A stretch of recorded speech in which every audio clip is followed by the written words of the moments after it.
Together with Earle Sports Bets, yeah, the twins, they be checking in, stacking up. Green is the scene that you're stepping in. Winning is a trend, and we stay making dollars. Nerd talk with the sports betting scholars. Yeah, it's R.I.P. to the bookies. R.I.P. to the bookies. R.I.P. to the bookies. R.I.P. to the bookies.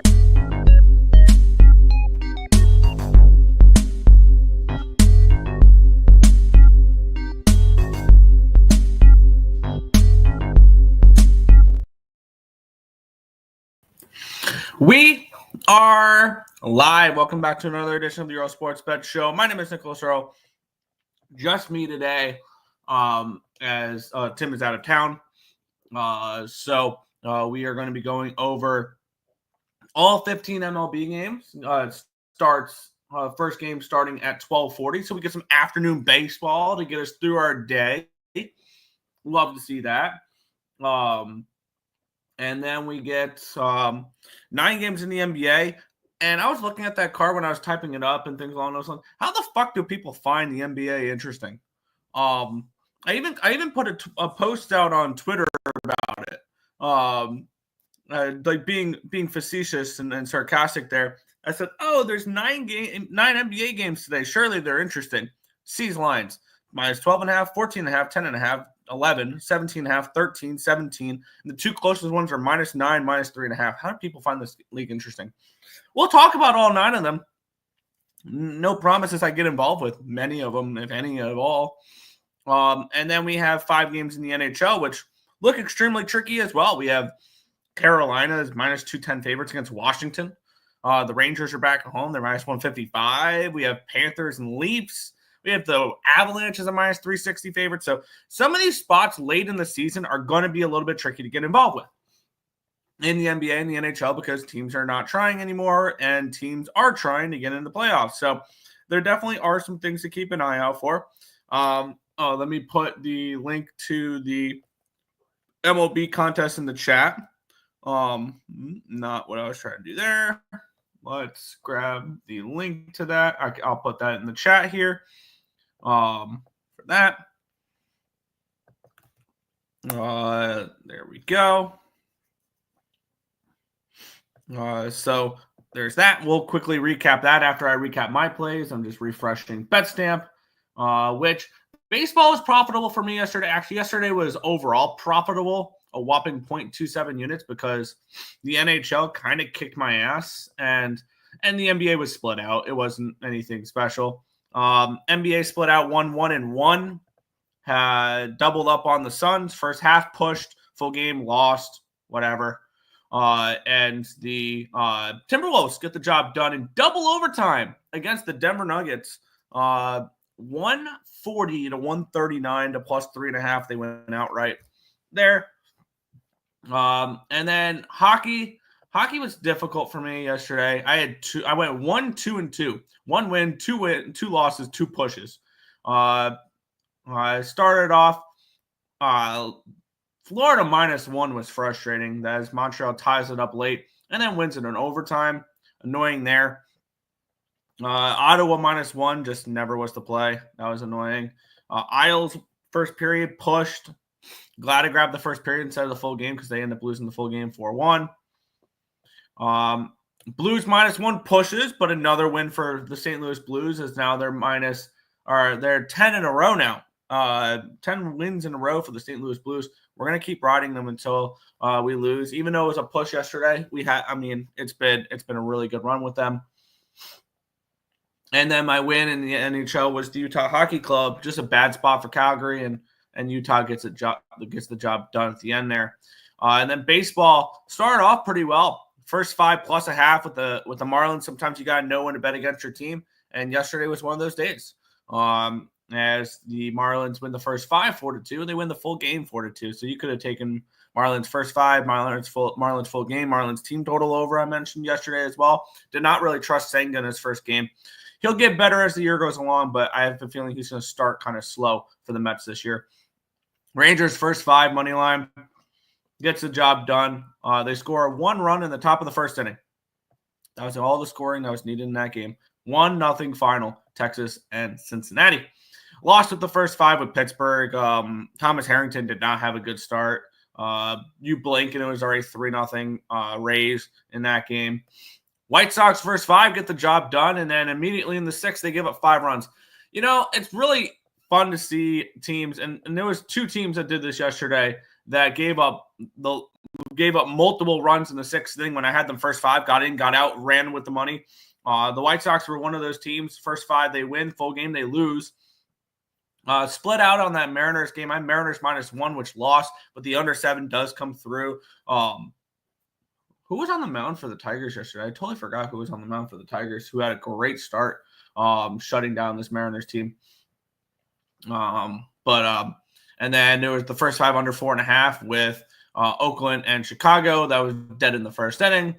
And then the Braves first 5 got the job done at even money. And then they gave up 3 runs in the 6th inning there. So adding the Braves first 5 at the end of the night was the reason I had a profitable day.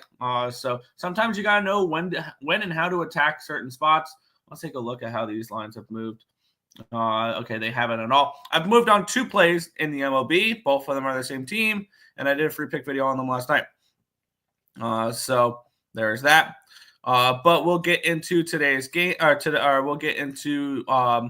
recap the standings for.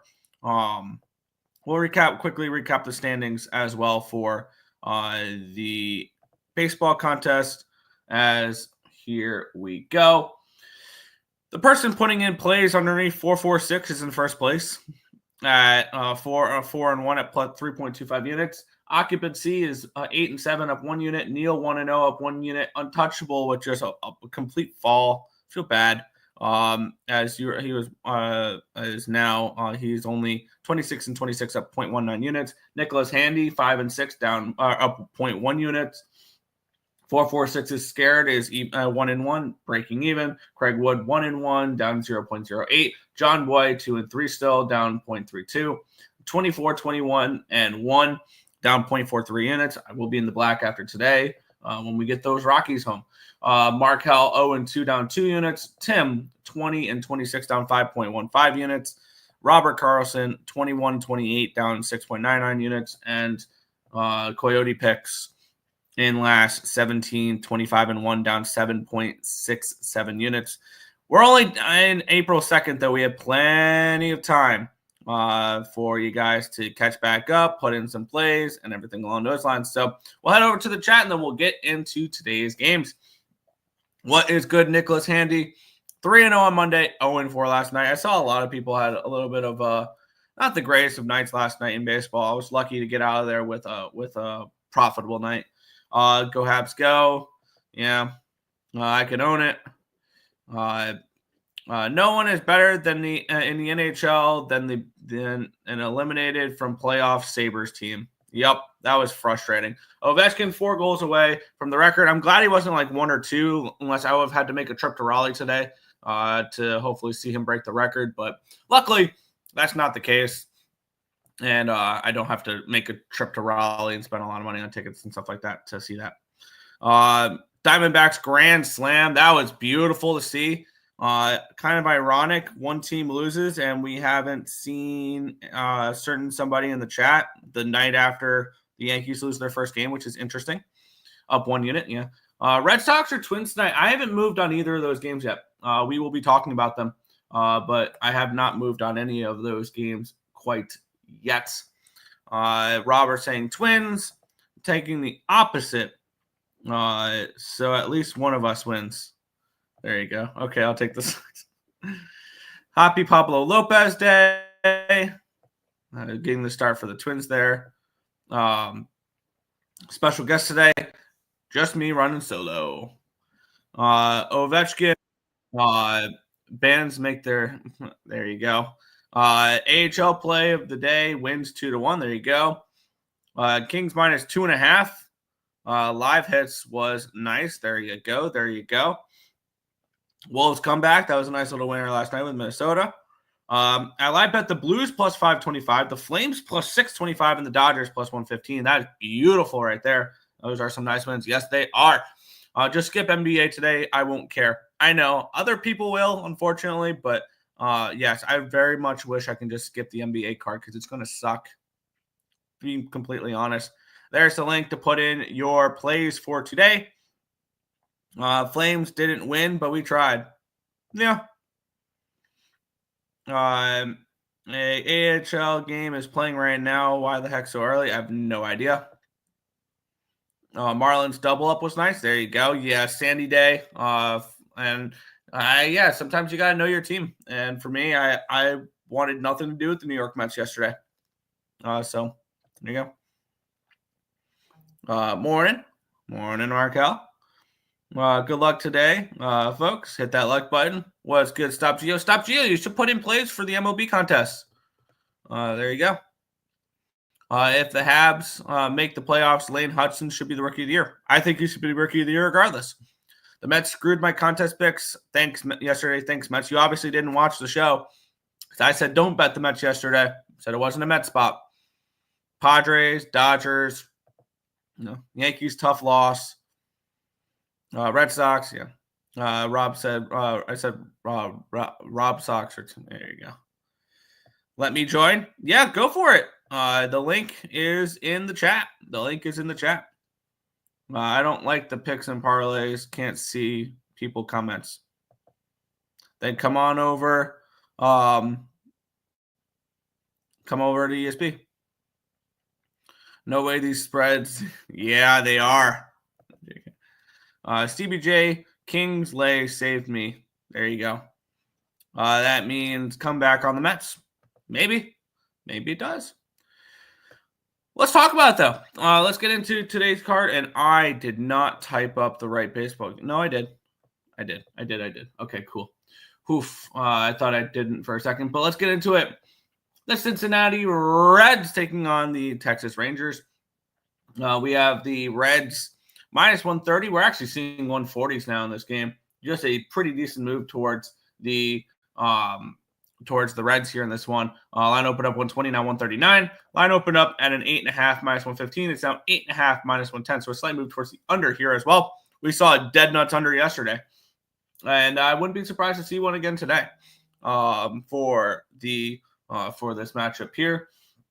We have Jack Leiter taking on Hunter Green in this matchup here. I'm trying to get up the public betting numbers as well, or the cash flow, which we'll refresh that, see there. But we have Hunter Green, who got his season started off against the San Francisco Giants. Looked okay, went 5 innings, gave up 2 earned runs on 3 hits, 1 walk, 8 strikeouts, got the no decision in that game there. Jack Leiter pitched arguably his best game of his career last game in his first start of the year. He went up against Boston and shut him down. 1 earned run on 5 hits, 1 walk, 4 strikeouts in 5 innings pitched. He looked good. Let's take a look at the cash flow in this game. 75% of the tickets, 57% of the tickets, 56% of the cash is on the Reds in this game. The line's moving towards the Reds, and then 95% of tickets, 91% of cash is on the over in this game as well. And one thing we have seen from these two teams, other than the 14-run outburst by the Reds, it's been basically unders from both these teams. We've seen the Rangers in their series against Boston went under all 4 games, and they've split out over under this series. The Reds went under in only one of their Giants games, but one was a 7.5 total, one was an 8 total, and it had 9 and 10 runs.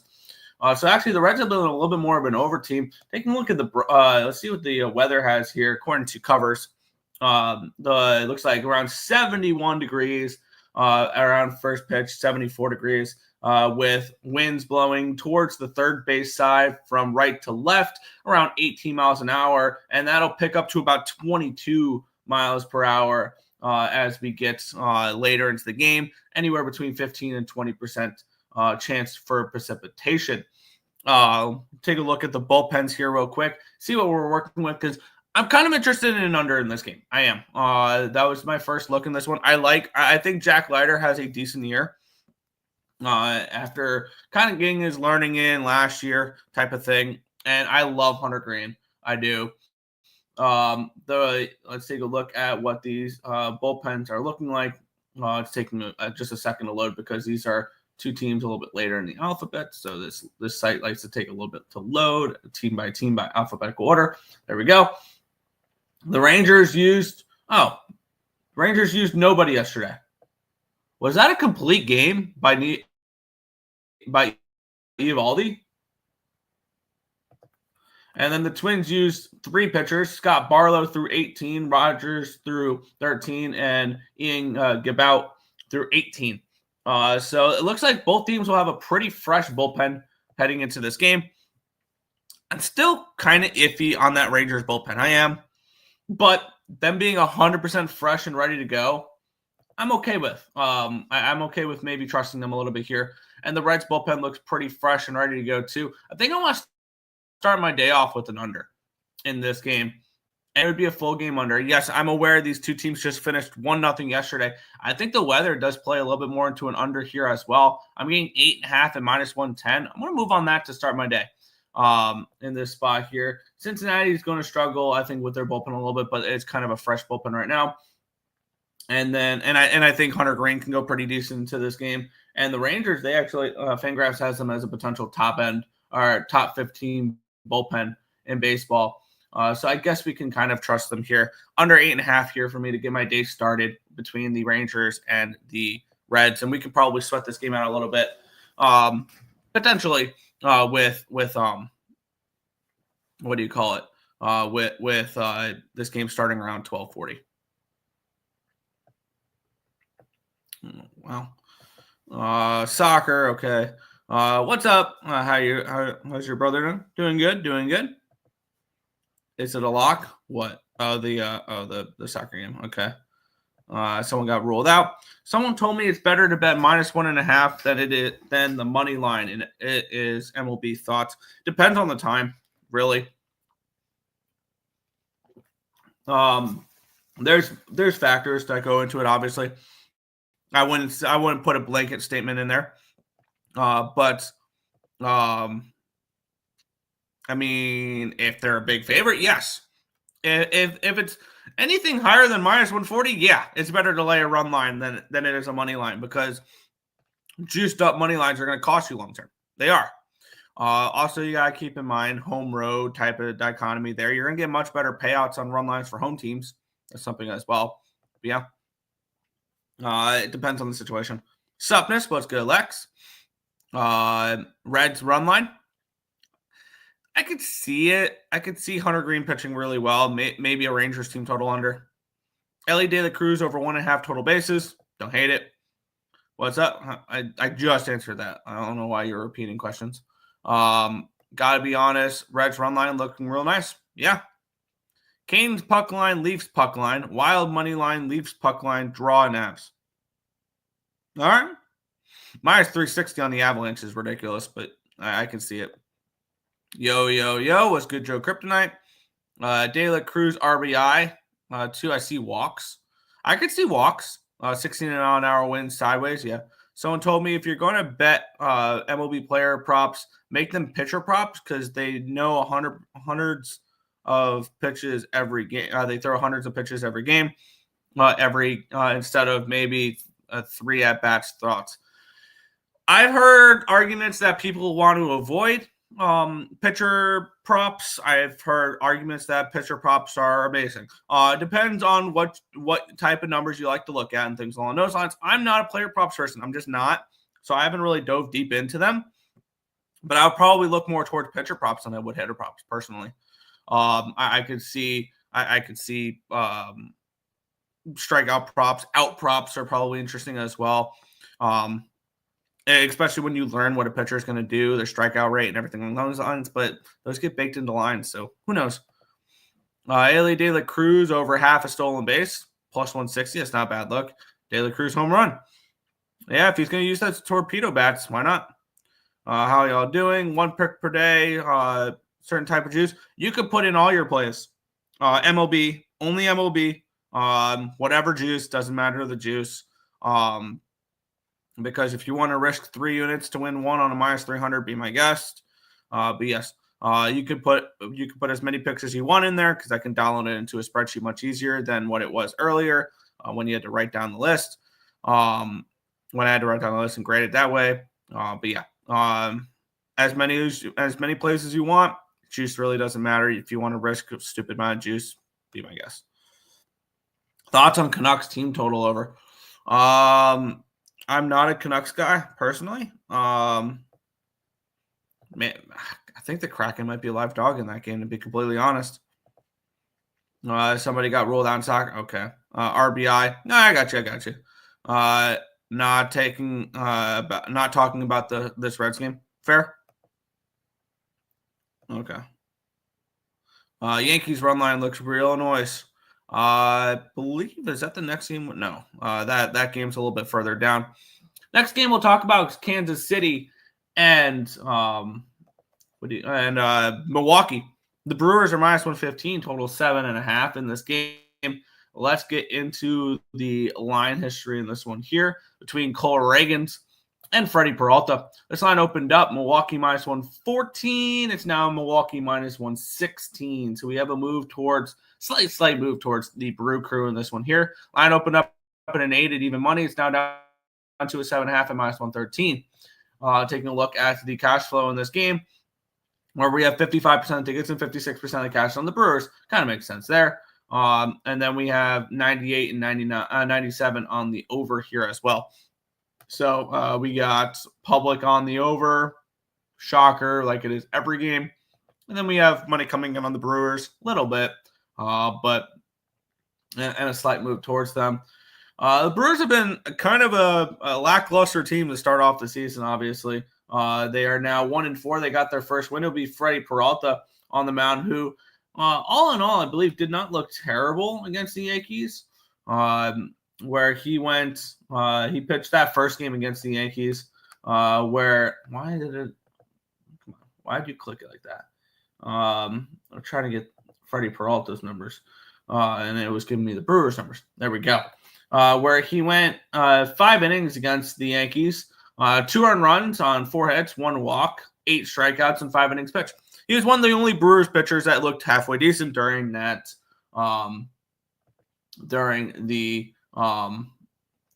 series against the Yankees. On the flip side, we have Cole Ragans, who got off to a slow start, faded him in that start. Actually, I didn't. I originally did, and then that was the game where Bybee got scratched, and I did not rebet it, which I wish I did. And then looking at the spot here, really, it's not a game I am particularly interested in. I guess it's Brewers or pass. I'm not as high on this Kansas City Royals team as many people are. And here's the thing. No, I love Ragans. I do. I think he's one of the better lefties in baseball, and we made a lot of money with him last year. But with that being said, am I getting involved with this one at all? No, not really. It's a simple pass for me in this game with a slight lean towards the Brew Crew in this spot. Maybe an under. I don't mind both these pitchers, but it would be Brew Crew or pass for me. Yeah, 3 Earle plays. Go for it. Yeah, I'm telling that Markel. Do you have to list the juice and the book? You have to list the odds, the juice. You don't have to list the book. Nope. All I need is ready, Lex. This is perfect. Like that. I need it like that. That's all I need. Or like this. Royals plus 101 money line. Brewers run line. Either or. That's all I really need when you submit picks. Morning Nick, what's good? Untouchable. Blues live at plus 400. Never in doubt. There you go. I like both pitchers as far as I know. But do you like the Brew Crew? Am I wrong to like them? I lean towards the Brew Crew.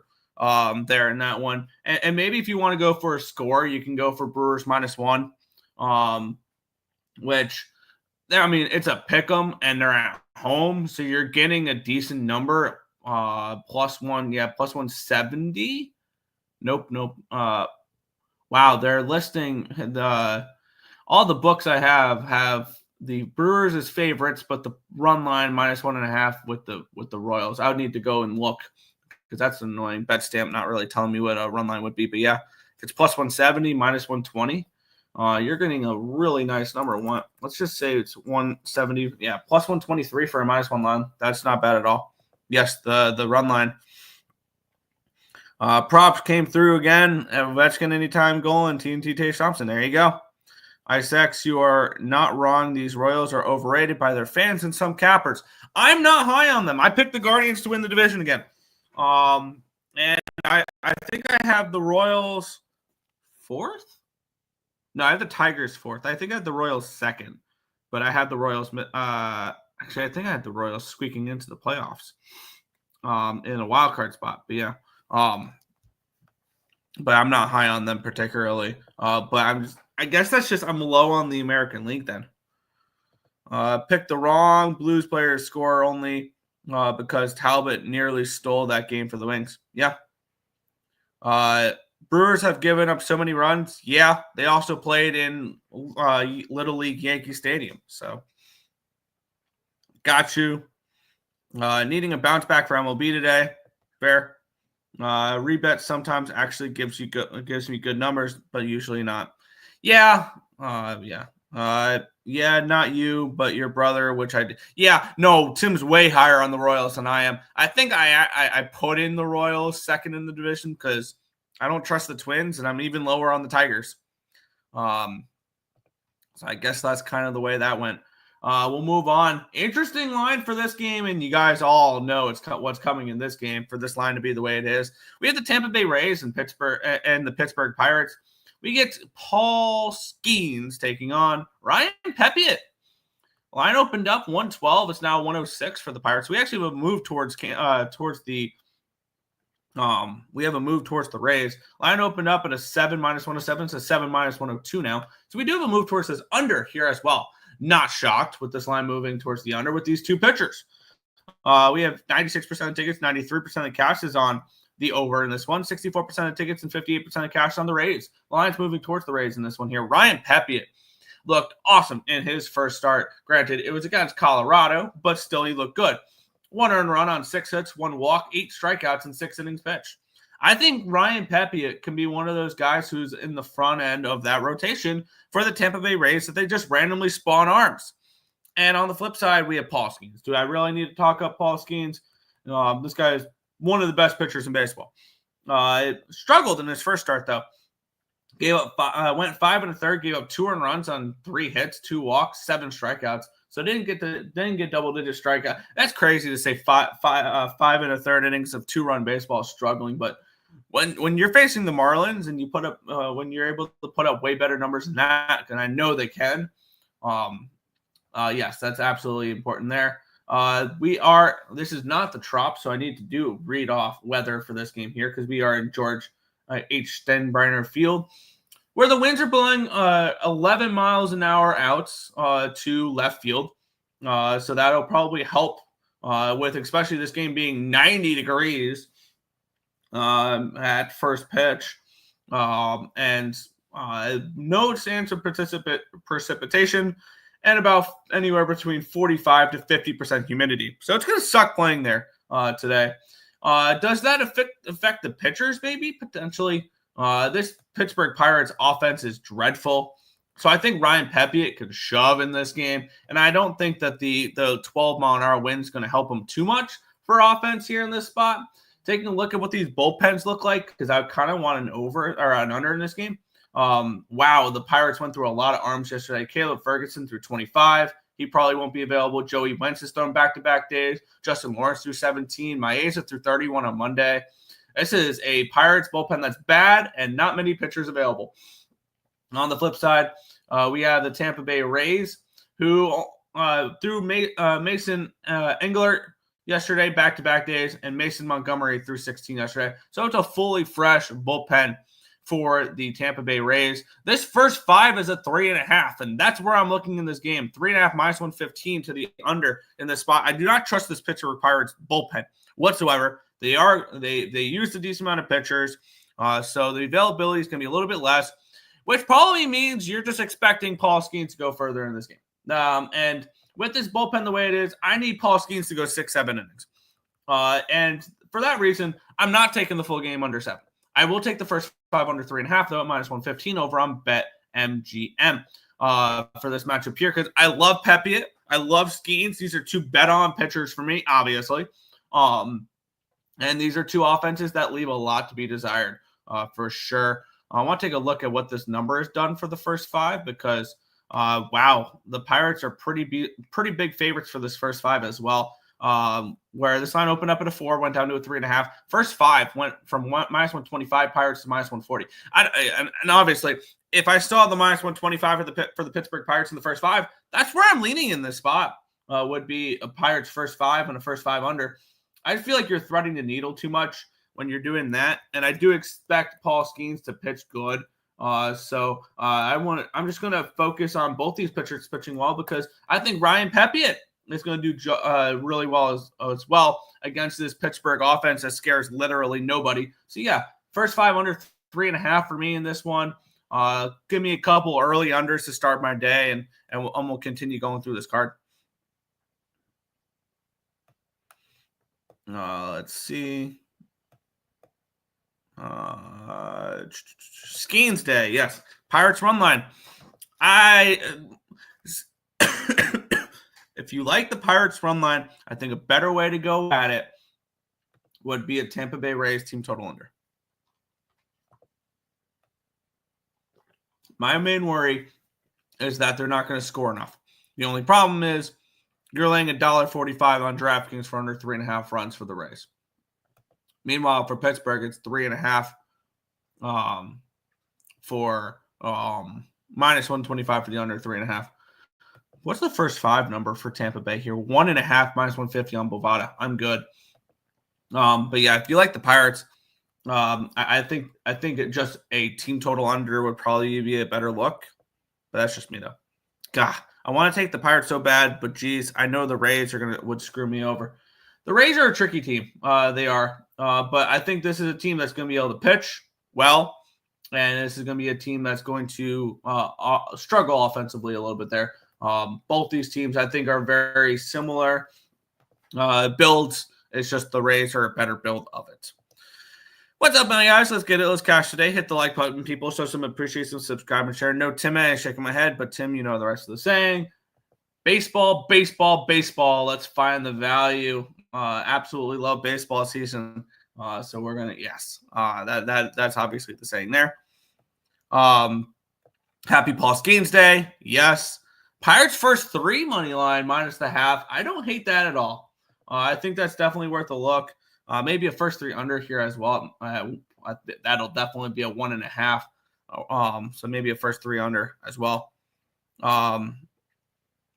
See, a simple 6 outs is all I'm asking for in these early games. Yeah, a simple 6 outs probably makes sense in this one. The only problem is you're looking at -160 for a Nerfy in this game, 155. And you guys know I don't ever lay that type of number. But that's just me though. That is just me. I'm grading my my Capper Tech plays as well as I'm trying to do this. I truly despise the Rays, by the way. There you go. I'm going to be going the first 5 3-way for the Pirates when Paul plays. There you go. So glad the Orioles are back. Yes, we could bet the first 5 over. The only thing is it's Garrett Crochet Day, which is going to be interesting. Good day for Marcos. Road Warriors covered, and the Bucks and one uncovered Bucks winning cover, and most importantly, Minnesota money line didn't need the points. All good. Mini take down Denver again like last year in the playoffs. They have their number. I mean, for whatever reason, I guess Minnesota gets up for playing their big brother in Denver. I guess that's just the way it is.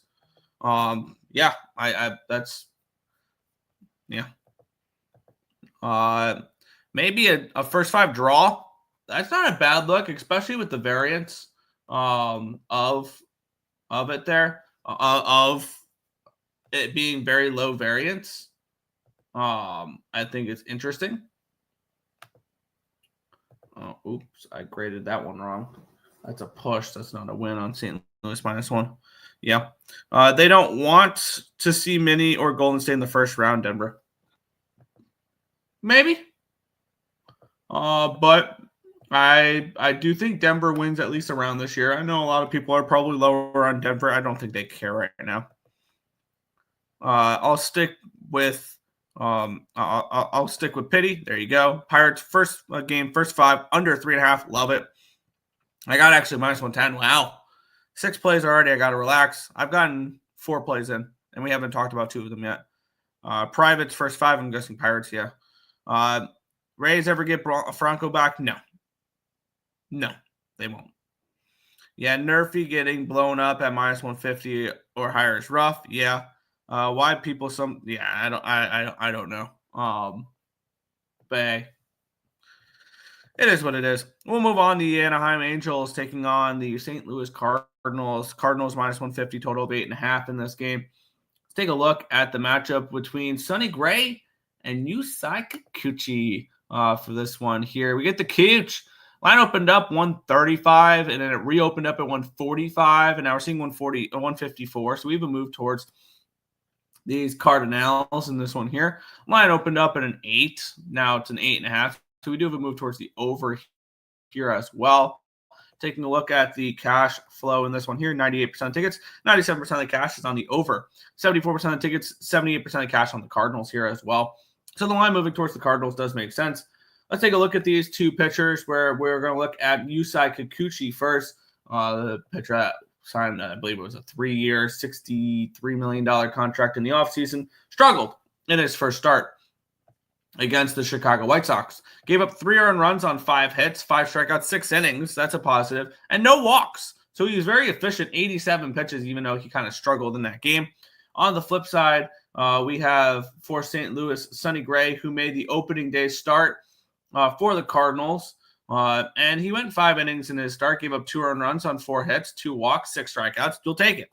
Quality start. And the Cardinals have looked really good so far this year. Definitely not the team I was expecting. Granted, they've lost their first 2 games of the series against the against these Angels. After sweeping their first series, they're on the verge of getting swept here against Anaheim. Do I think they do? No. Am I going to lay this number with the Cardinals? No. I'm on their under for a reason. I don't think they're a good team. And I think that they just played a bad Twins team right off the rip. So, no, I'm not interested in this game particularly. The line move towards the Cardinals makes sense. I don't mind Sonny Gray. I guess I lean under in this game, but I don't know if I can trust Kikuchi really with the Angels. But I guess it's a lean towards Cardinals and under, but no bet. Let's see. 10-mile-an-hour wind sideways, not Merton Murphy material. Fair. Yeah, I'm talking about the games we went over. Yeah. Also 90 degrees, so there will be heat in Tampa Bay. Yes, there will. I think the Angels keep it close, tempting dog. Maybe. They've been really good. Oh, Los Angeles Angels. I'm sorry, I said Anaheim. Cardinals run line. Oh, Anaheim Angels. No, it's Los Angeles. I just said Anaheim. Lean Angels by like Sonny Gray. Yeah, Sonny Gray I think is a little bit underrated. I lean Cardinals first 5. Expecting Sonny Gray to come out and play well and pitch well. I can see it. But this is a pass. Fair. Next up, we have the Minnesota Twins and the Chicago White Sox. Tim just texted me. I am doing show right now. Already took Reds under 8.5 and Pirates first 5 under 3.5, and obviously Rocktober first 5 / full game. All right. But we'll continue on the Minnesota Twins and the Chicago White Sox. This White Sox team, how much fun have they been? Granted, they lost yesterday, but cashed the first 5 with them. They did not cover their first run line for the first time this year. It'll be Let me go back. I forgot to actually click the pitching matchup here. It'd be Sean Burke taking on Pablo Lopez. Burke looked great in his first start, where he went 6 innings, gave up no earned runs on 3 hits, no walks, 3 strikeouts, 73 pitches, very efficient through that first start. On the flip side, it is Pablo Lopez for these Minnesota Twins, where in his first start up against the St. Louis Cardinals, he did go 5 innings, gave up 2 earned runs, 4 runs, 2 of them earned, 8 hits, but no walks, 3 strikeouts in those 5 innings, threw 87 pitches. So he was okay, not great in his first start there.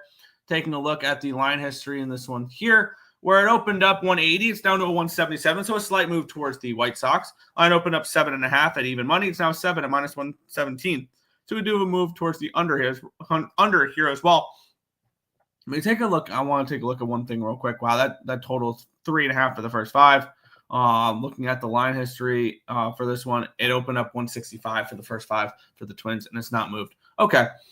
We have 67% of tickets, 73% of cash on the Twins. Lines move slightly towards the White Sox, and then 96 and 94 on the over. Another spot where I like this under a little bit today. And let's take a look a little bit more here. We do have that looks like it could be raining. 86% chance of precipitation at first pitch. It does go down to 61 by 5 o'clock, but you have wind blowing in around 19 to 22 miles an hour. I think this is great weather for an under. The only question is this game going to get in? And are we going to get a full 9 innings? And what should we expect from this bullpen? These bullpens. The Twins did use Griffin Jacks yesterday, Danny Coleman yesterday, Jorge Alcala, Cole Sands, Louis Varland all pitched yesterday. Yohan Duran hasn't thrown since Saturday. Griffin Jacks, I think, could go back-to-back days. So it looks like it'll be a pretty fresh bullpen for the Twins. And then for the White Sox, Mike Vasil threw 33 on Monday. He might be available. Brandon Easterts is throwing back-to-back days. Don't know if he'll be available. That bullpen kind of struggled yesterday. I kind of want the under again in this game here. I know a lot of unders today, but this does feel a little bit like an under in this spot. Maybe a first 5 under, 3.5. It's minus 110 over on DraftKings, minus 105 over on Bet365. This this White Sox rotation has been awesome this year. And I like Sean Burke. I think he can go out there and pitch well in this start. And I think Pablo Lopez should be able to pitch pretty well against this White Sox lineup. So I guess it's a under 3.5 lean at this point. Maybe it's a White Sox first 5 plus 150 over on ESPN Bet. I do like Sean Burke an awful lot. Or maybe if we like the first 5 under, you like the White Sox first 5. Maybe it's first 5 plus a half for the White Sox, minus 110 over on ESPN Bet. A couple spots that are kind of interesting to look at there if you want to back this team. This White Sox team, I don't think they've lost the first 5 this year. We did cash with their first 5 yesterday. I lean with the first 5 again today. I just don't know if I want to get involved in this spot. The rain is tricky for this spot. I want to take a look at the chat a little bit here because I know Coyote is in Chicago, and I really don't want to mess with an under if we're going to get a rain delay. Over 11 in the Cards, 24-mile winds blowing out. All right. Twins run line, even money. Let there be runs. Cubs Yurfie and Cubs team total over. Fair. White Sox money line. There you go. When did the Rockies become Rocktober? It's just a joke between. It's just a joke. I mean, it's saying that they make it to October. It's Rocktober. Yeah. It's raining here for the start. Fair. Chicago weather is fucking windy as it is. It is the Windy City. There you go. Chicago weather is ass for baseball at least. Chicago White Sox first 5 under 3.5. Yeah, I can definitely see that. It's supposed to rain till 3, so we might have a little bit of a delay. There'll be lots of moisture. This is a Sox weather bet them. Yeah, I really think the White Sox are worth a look in this game. And maybe it's just first 5 plus a half. And this is me backing Sean Burke. Yeah, no, I'm going to move on that. It's minus 110 over on ESPN bet. White Sox first 5 plus a half a run. Because I do think that this is a low variance game where this could be 0-0-1-1 at the end of the fifth inning. So yeah, I'll move on the first 5 plus a half with the White Sox. Central. Okay, so 2 hours after the start. Oh, perfect. Love to hear that. Yeah, first 5 plus a half for me in this one here with the White Sox is the way I'll go here. Well, continue on. The Washington Nationals are a pick'em against the Toronto Blue Jays. We have -1 or a total of 8.5 in this game. Why the hell is it Mackenzie Gore? Yeah, Mackenzie Gore, that makes sense. Former ECU commit that was handed $6 million to sign out of high school. Line open up at a 123. It's down to a 109, so we do have a move towards Toronto. Line open up 8.5 -105. It's now 8.5 -109. Taking a look at the cash flow in this game, 62% of the tickets, 86% of the cash is on the Blue Jays. The line moving towards them. So the bigger bet's coming in on the Blue Jays. That all makes sense. And the line moving towards them does make sense as well. Taking a look at the total, 95% of tickets and 94% of the cash is on the over here as well. Let me just put in this first 5 innings run line on Capper Tech, Chicago White Sox. Plus 0.5 -110. There we go. All right, cool. Let's take a look at the pitching matchup here, where Mackenzie Gore could not have looked any better in his first start. Does he do that again? That's the question. He went out and dominated a Phillies lineup. Went 6 innings, gave up no earned runs on 1 hit, no walks, 13 strikeouts in 6 innings pitched. And the Nationals lost that game 7-3. Welcome to the Washington Nationals. On the flip side, we have a major league debut here of Easton Lucas. My bad, not a major league debut. He made 2 appearances last year. None of them were starts through 4 2/3 innings pitched. He has thrown no more than 7 innings pitched in the last 3 years. Actually, my bad. He pitched for 3 different teams last year and threw 10 2/3 innings pitched. If you want to predict how he's going to do, be my guest. I don't know how he's going to do, and I don't want to predict how he's going to do because I think this is more of a bullpen game for the Toronto Blue Jays. I want to fade Mackenzie Gore after that ridiculous start. I just don't know how to do it. And maybe it's a Blue Jays team total over. Maybe it's a Blue Jays first 5 team total over, just strictly fading Mackenzie Gore after a ridiculous start in his first game. I want to challenge him to do it again. Damn it. Like, unfortunately, for the team total for the Blue Jays, it's 145 for over 1.5 in the first 5. So we'd be looking at a full game, which is -130 for over 3.5. And you give me some Nationals bullpen and a 3.5. Why are we not on the Blue Jays team total in this game? And yes, I know a lot of people are going to look at how great Mackenzie Gore was in that first start. I want to fade that, and I'm going to fade that here with the Blue Jays in the first, or Blue Jays team total over 3.5. That is going to be my way of fading Mackenzie Gore because I think at the very least they get 1 or 2 runs off of Gore because he's not going to be perfect like he was last game. He's not going to be. However, on the flip side, we get some bullpen as well. Because we'll get 3 innings of bullpen from the Nationals if Mackenzie Gore goes 6. Now that's assuming that the Nationals are winning this game. So maybe it's 2 innings of Nationals bullpen if the Blue Jays are winning. And if the Blue Jays are winning, they're probably scoring runs. Because what the hell are we going to get on the opposite side? So maybe this should have been just a full game over. But for me, yeah, I'll just go. I want to strictly go after Mackenzie Gore. After that ridiculous start last game, not that I don't believe in him. I want to challenge him to do it again because that I don't think he could have gone any better. So yeah, Blue Jays team total over 3.5 -130 over on Bet365.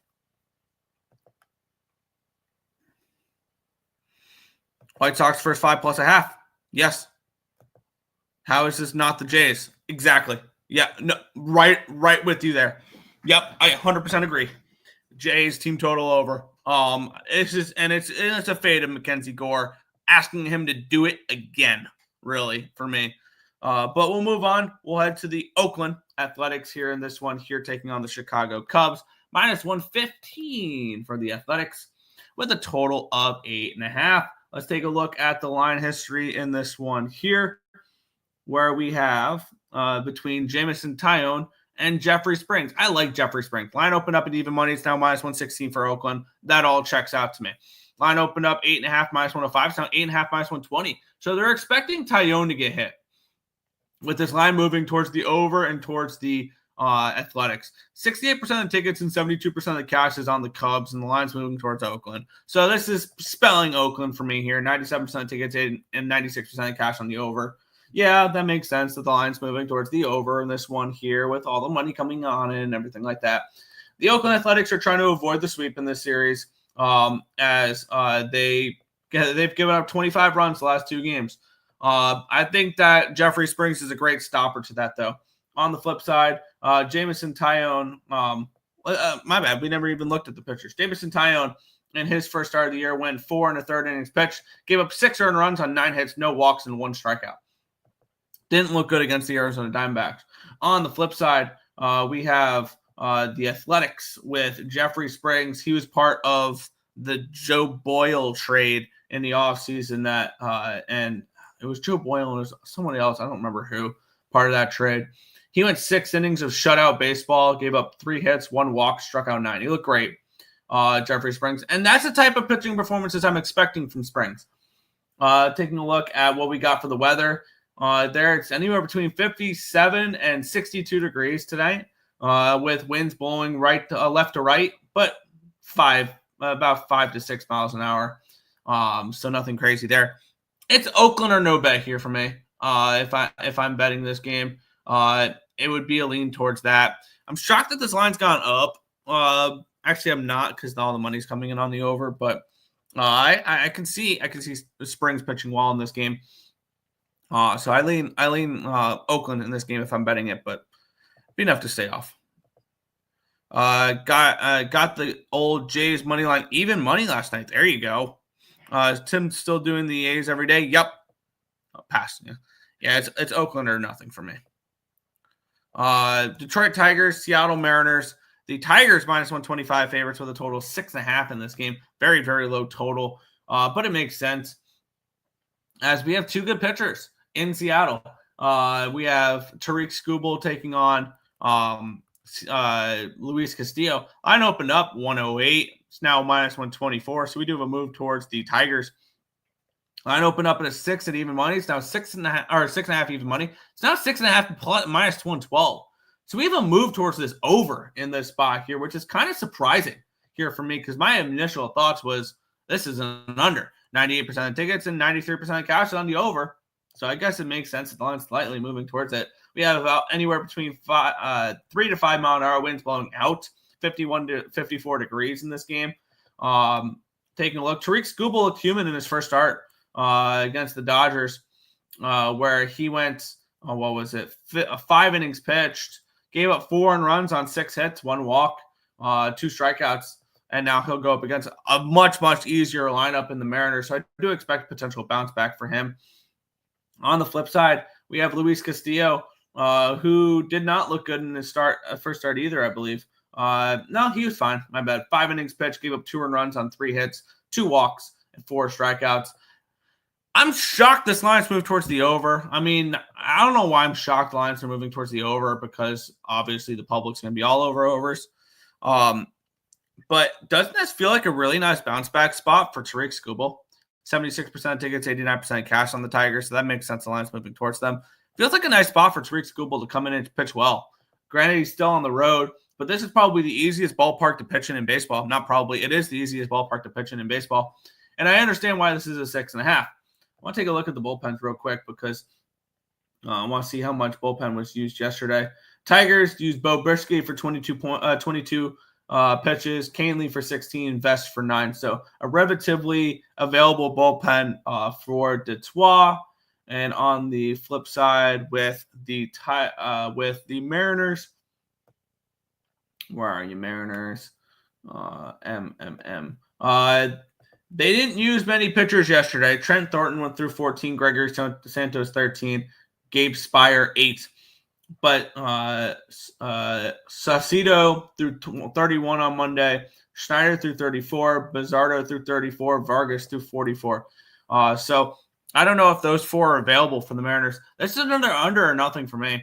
And I think it's enough for me to stay off. If this was a 7, maybe it's an over, or maybe it's an under. But at 6.5, I mean, I could see this game being 4-2, and going under the total. So I lean towards an under in this game. We saw an under last night. I think we could see another under tonight. I just feel like you're kind of pressing a little bit too much if you're trying to get action in this game. Pass. Tigers -1.5. Yeah, it's Tigers or no bet. And what is the Tigers money line here in this one? Tigers money line is -125. I definitely trust the bullpen more for Detroit right now. So yeah, maybe it's Tigers money line -125 in this game. Scooble over 7.5 Ks and +116. Pass lean Seattle. Okay, fair. We'll continue on. The Houston Astros and the San Francisco Giants. We have the Astros -155, total of 8 in this game. Taking a look at the line history in this spot here between Framber Valdez and Logan Roop. Line open up 158 to 163 now for the Astros. So we do have a line move towards them. Line open up in an 8 down to a 7.5. So we have a move towards the under here as well. I like Valdez an awful lot. He looked good in his first start against the New York Mets in that game. I remember watching it. He went out and he shoved. Let me get up his numbers there. Where is this game? There it is. Framber Valdez went out. Yeah, he went out there and shoved in that first start. Went 7 innings. Gave up no earned runs on 4 hits, 2 walks, and 4 strikeouts. On the flip side, Logan Roop was somebody that kind of broke out on the scene a little bit last year. And I believe he's making his first start of the year. Yeah, last year he appeared in 23 games, started 4 of them, went 1-2 with a 3.58 ERA. Struck out 47, walked 26, and gave up 2 home runs and 50 in the 3rd innings pitched. So he came out there. He looked good last year. And he's, I think, more of a bet on pitcher. He's kind of like he's a funky delivery. I think more like a fastball slider type of pitcher. This line move towards the under makes 100% sense. We've seen both these games go under between these two teams so far. We're at Minute Maid Park. I know it's a different name, but I don't feel like learning the new name right this second. And so it's a dome, so we don't really have to look at weather in this game. The Astros, they threw Taylor Scott last night, Stephen Okirk, and Brian King. But Hader's available, Abreu's available, probably King is available for a back-to-back. Keep in mind, I believe that it's a small card tomorrow. Houston does play in Minnesota tomorrow too as well. Something to keep in mind. But it's a small card tomorrow. So a lot of these teams will have an off day tomorrow. The Astros are not one of them, but they do have their big guns in the bullpen available. On the flip side, the Giants, they will as well. And Logan Roop is going to be a little bit more of a bullpen game, I believe. He'll go 3-4 innings, but they're going to need a little bit more bullpen. Rogers threw 17 yesterday. He's thrown 40 in the last 3 games. Ryan Walker's thrown back-to-back, so he's probably the only one not available. Camilo Duvall has thrown twice in the last 3 games. He did have the day off yesterday, though. So these are 2 freshly ready-to-go bullpens in this game. And I think I'm going to go with the under in this game. I like Roop. I love Valdez. I think Valdez can come out here and give me 6-7 strong innings. Under 7.5, even money over on BetMGM. Sign me up. I'm going to just take the full game under here. The line's moving down, and the market's kind of pointing towards it as well. We've seen both these teams struggle hitting a little bit. The unders have cashed the first few games. I think we see another under here, under 7.5, even money here for me. Houston and San Fran. Wolves money line, and Wolves game over 5 at -150, but pass. I'm assuming that's AHL. We'll move on. The undefeated San Diego Padres still Minus 170 favorites, total of 7.5 in this game. I guess at this point, these Padres games should probably be Padres or no bet. Let's talk about the line history in this game here. Where is San Diego? Here, there we go. Ben Lively and Dylan Cease. Taking a look at the line history, open up 170, it's now 176. Line open up 7.5, minus 115. Line is not moved. Taking a look at the cash flow here in this spot, where there's 98% of tickets, 98% of cash on the over. And this one here, Dylan, and then we have 91 and 95 on the Padres. In this game, the lines move towards the Padres, though. And this total is too low, though, for a cash cow play, potentially, if this line hit minus 180. In his first start, he gave up 3 earned runs on 4 hits, 2 walks, 7 strikeouts, and 4 1/3 innings pitched against the Braves. They won that game 4-3. On the flip side, Ben Lively came in for a spot start on opening day after Bibee was scratched and looked good, all things considered.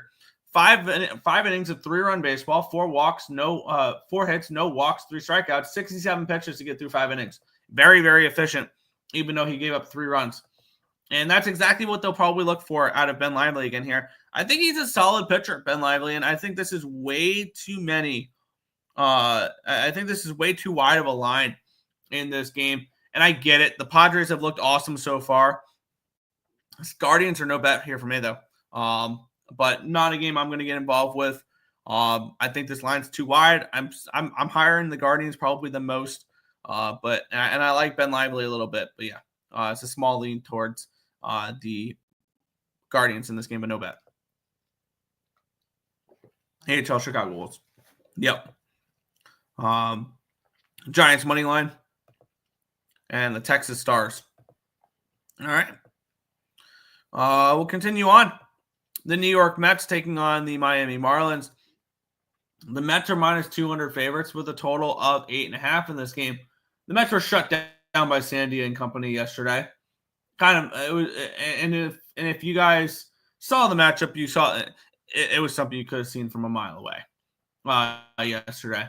But let's take a look at the line history here. Open up 175 for the Mets. It's now minus 205. A big move towards New York. Line open up 8.5 at even money. It's now 8.5 at minus 123. Pointing towards the Mets. Mets get some runs in this game. We have 85% of tickets, 90% of cash on the Mets, 95 and 95 on the over. The lines move towards both. And I think this is a spot where they're facing arguably the worst pitcher that they've seen all year in Connor Gillespie. Who, I would have Quantrill over him. I would have all the Astros pitcher over him as well. So this is definitely the easiest matchup the Mets have had all year. He went 5 innings against Pittsburgh, gave up 3 earned runs on 4 hits, 4 walks, 4 strikeouts in 5 innings pitched. Gave up a home run as well in that game. On the flip side, for the New York Mets, we have Clay Holmes on the mound. He was okay in his first start. You want to see that walk total go a little down. 4 2/3. Gave up 2 earned runs on 5 hits, 4 walks, and 4 strikeouts. Also, probably a frustrating thing for Holmes, his first major league start or in a while was against a team that saw him plenty in spring training, so they knew exactly what to expect from him. So I think that was a big disadvantage for Clay Holmes, that his first start was against the Astros, who are kind of in that pod, I believe, with like the Marlins and the Cardinals, that the Mets, I feel like, play 47 times in spring training.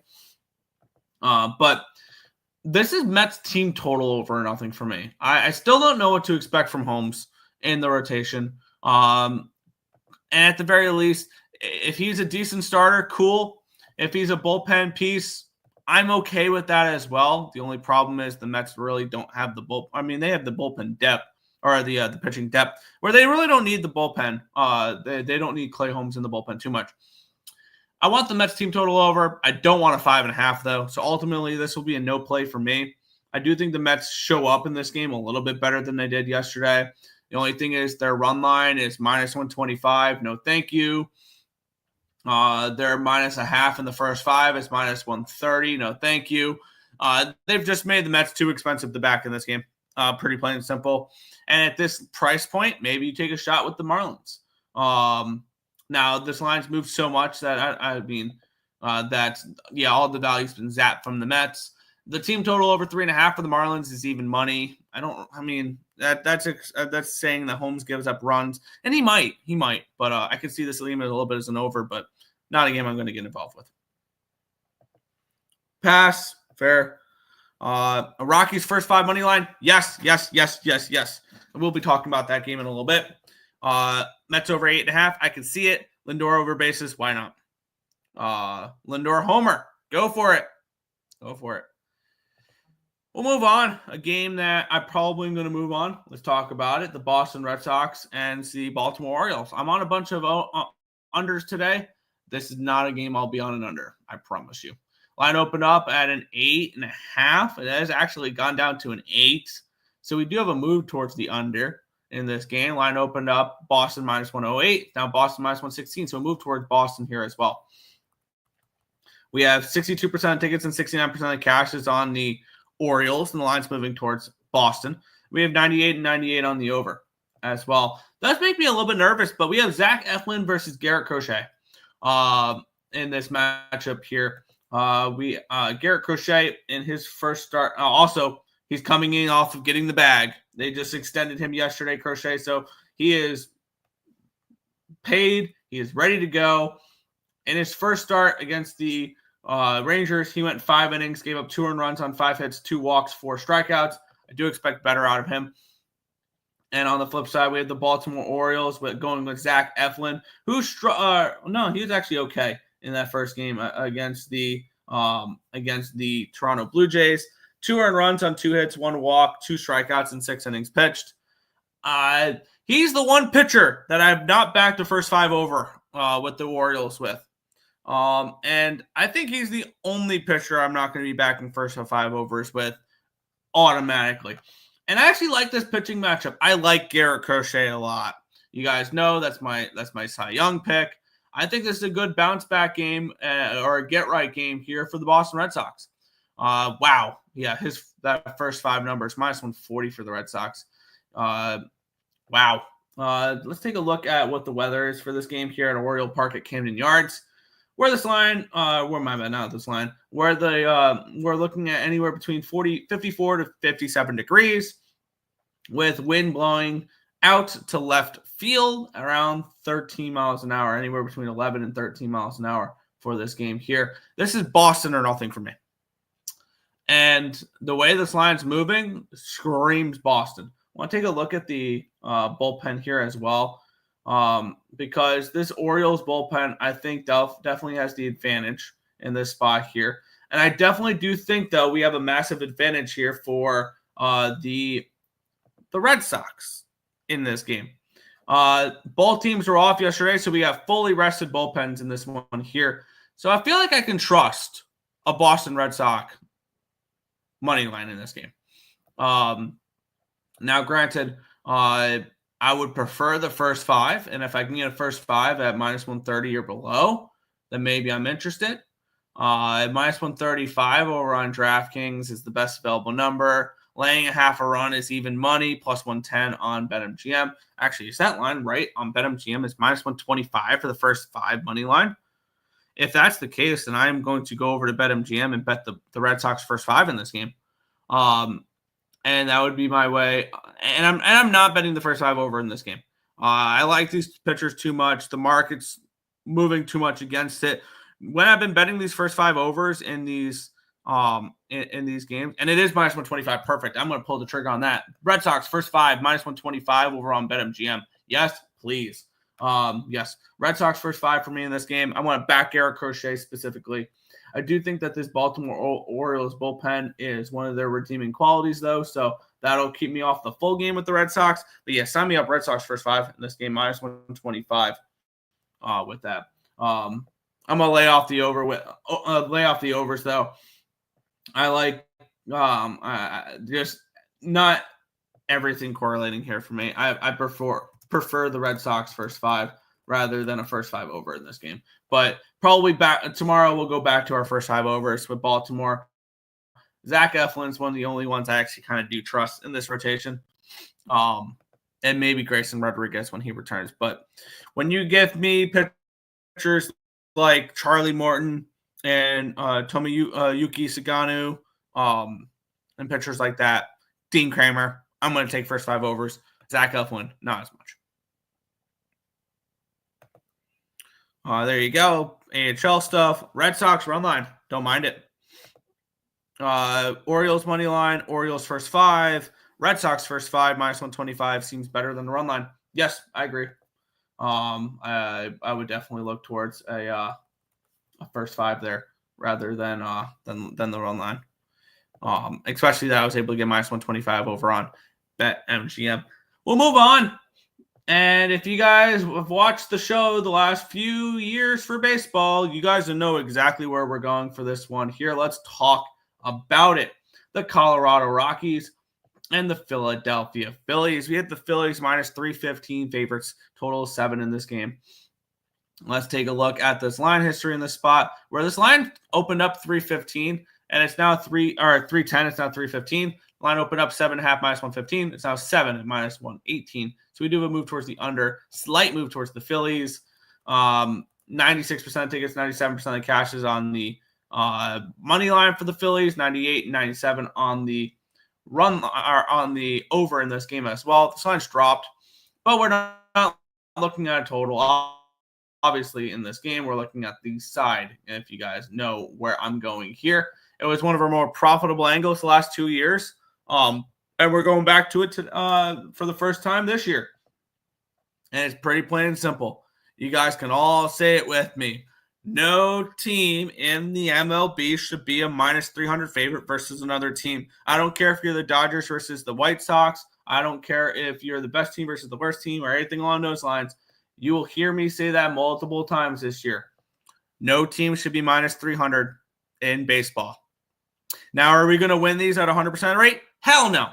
We're talking plus 280 underdogs with this angle. We had Kyle Freeland, who came in looking awesome in his first game. 6 innings of shutout baseball, 2 hits, no walks, 7 strikeouts in Tampa Bay. On the flip side, we have Zach Wheeler. Yes, when we have the -300 fades, we're going up against some of the best pitchers in baseball. We're going up against some of the best teams in baseball. 1 earned run across 6 innings pitched against the Washington Nationals. 1 earned run, 2 hits, 2 walks, 8 strikeouts. He got out-dueled by Mackenzie Gore in that game too, in that spot. The Phillies are 3-1. The Rockies are 1-3. The Phillies did win the first matchup of the series, 6-1. Both these bullpens are 100% fresh and ready to go. And you guys already know where I am on for this game. I did a video on this last night. Give me the Rockies first 5 plus 230. Give me the Rockies full game plus 280.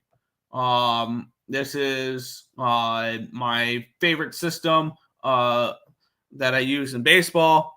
And yes, I'm going to get a lot of hate for it. I know a lot of people are going to shit on it because it's backing ugly teams versus good teams and good pitchers. I'm well aware that this is not a favorable angle that a lot of people will love, because I know a lot of people are just going to willy-nilly throw the Philly money line into their parlays. So, yeah, no, for me, it's Rockies first 5 and full game for me. Let's see. The DMV parlay on Baltimore, Washington. Yeah. Rockies. Yeah. Well, if the White Sox are -300 versus the Dodgers, I got to bet the White Sox. There you go. I'm passing. Well, yeah, I get that. But yeah, well, yeah. that would be one hell of a line. If something would have gone batshit crazy if the White Sox are that type of number against the Dodgers. Something would have had to gone absolutely haywire. Let's head to the next game, though. The New York Yankees are taking on the Arizona Diamondbacks. Low total in this game here that I noticed, 7.5 between Rodon and Gallen. Good matchup in this spot here. This line opened up 122. It's now 135 for the Yanks. So we do have a move towards New York in this game. Line opened up at an 8, down to a 7.5. So we'll move towards the under here as well, expecting both these pitchers to pitch well. Rodon in his first start, I believe, looked pretty good. If I remember right, if this will click, that'd be cool. There we go. Rodon in his first start, he pitched opening day for the Yankees. That's what it was. And he went 5 1/3 innings of 1-run baseball, giving up 4 hits, 2 walks, and 7 strikeouts. On the flip side, Zach Gallen did not look particularly good in his first start. He pitched opening day against the Cubs, and he only lasted 4 innings. 4 innings of 4-run baseball where you give up 4 hits, 4 walks, 4 strikeouts, just a bunch of 4s. 4 innings, 4 strikeouts, 4 hits, 4 walks, 4 earned runs, 4 runs, 83 pitches. Didn't look good in his first time. I expect him to pitch better in this game here. The only problem is he's pitching in the Little League Stadium of Yankee Stadium. The weather, though, anywhere between 46 and 48 degrees. Looks like around 48 at first pitch tonight. 11-mile-an-hour winds blowing from right field to third base. So wind blowing somewhat in, kind of creating a good potential pitching situation here. Taking a look at what the bullpens look like. Fernando Cruz threw 22 yesterday. Mark Leiter threw 19. Tim Hill threw 4. Ottavino threw 7. So not much bullpen used by the Yankees. For the Diamondbacks, it was AJ Puck for 15, Justin Martinez for 14, Jalen Beeks for 22. Wouldn't be surprised if all 3 of them, well, maybe Jalen Beeks won't be available tonight, but Martinez I think could be available, and so can AJ Puck.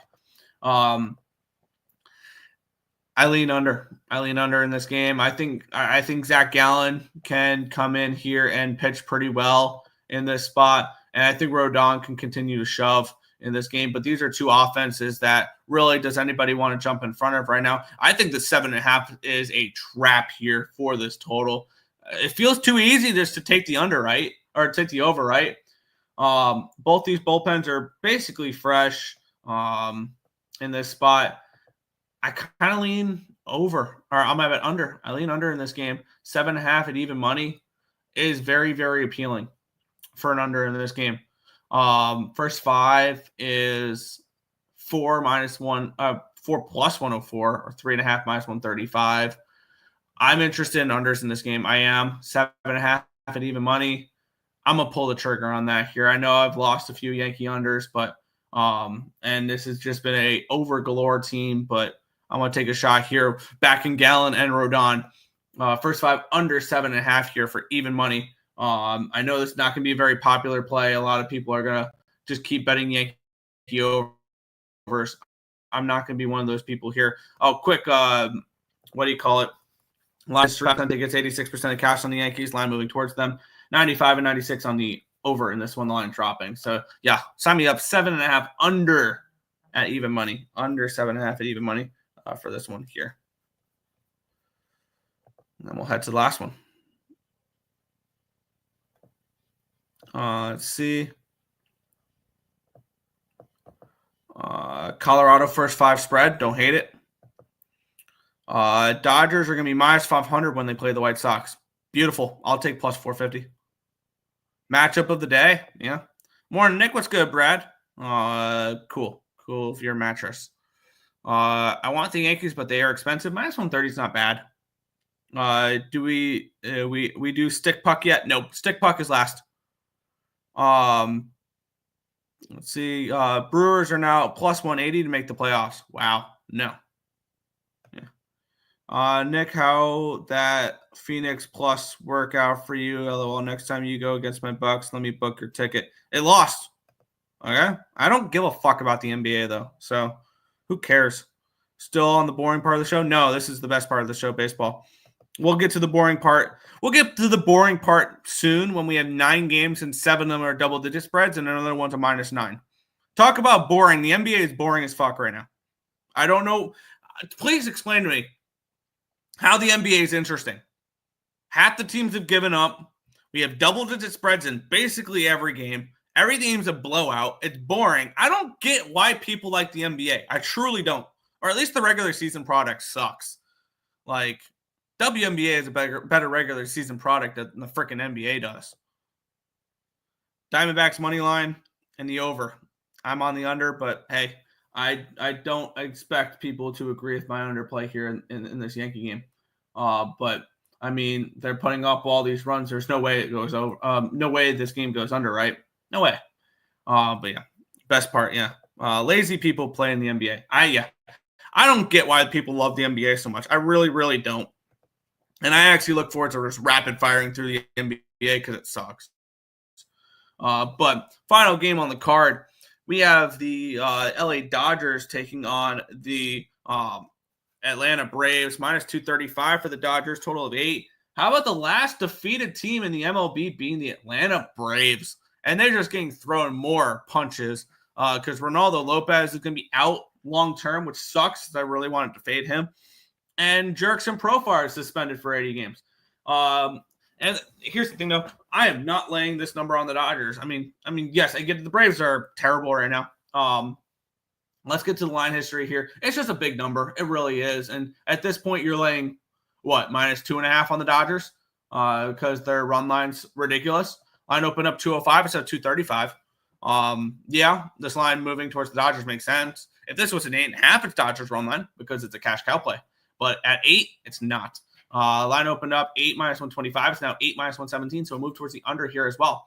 And we've seen Atlanta struggle to hit. This team is in their 6 losses have scored 9 runs. They've scored 2 runs in their last 4 games. This Atlanta Braves team.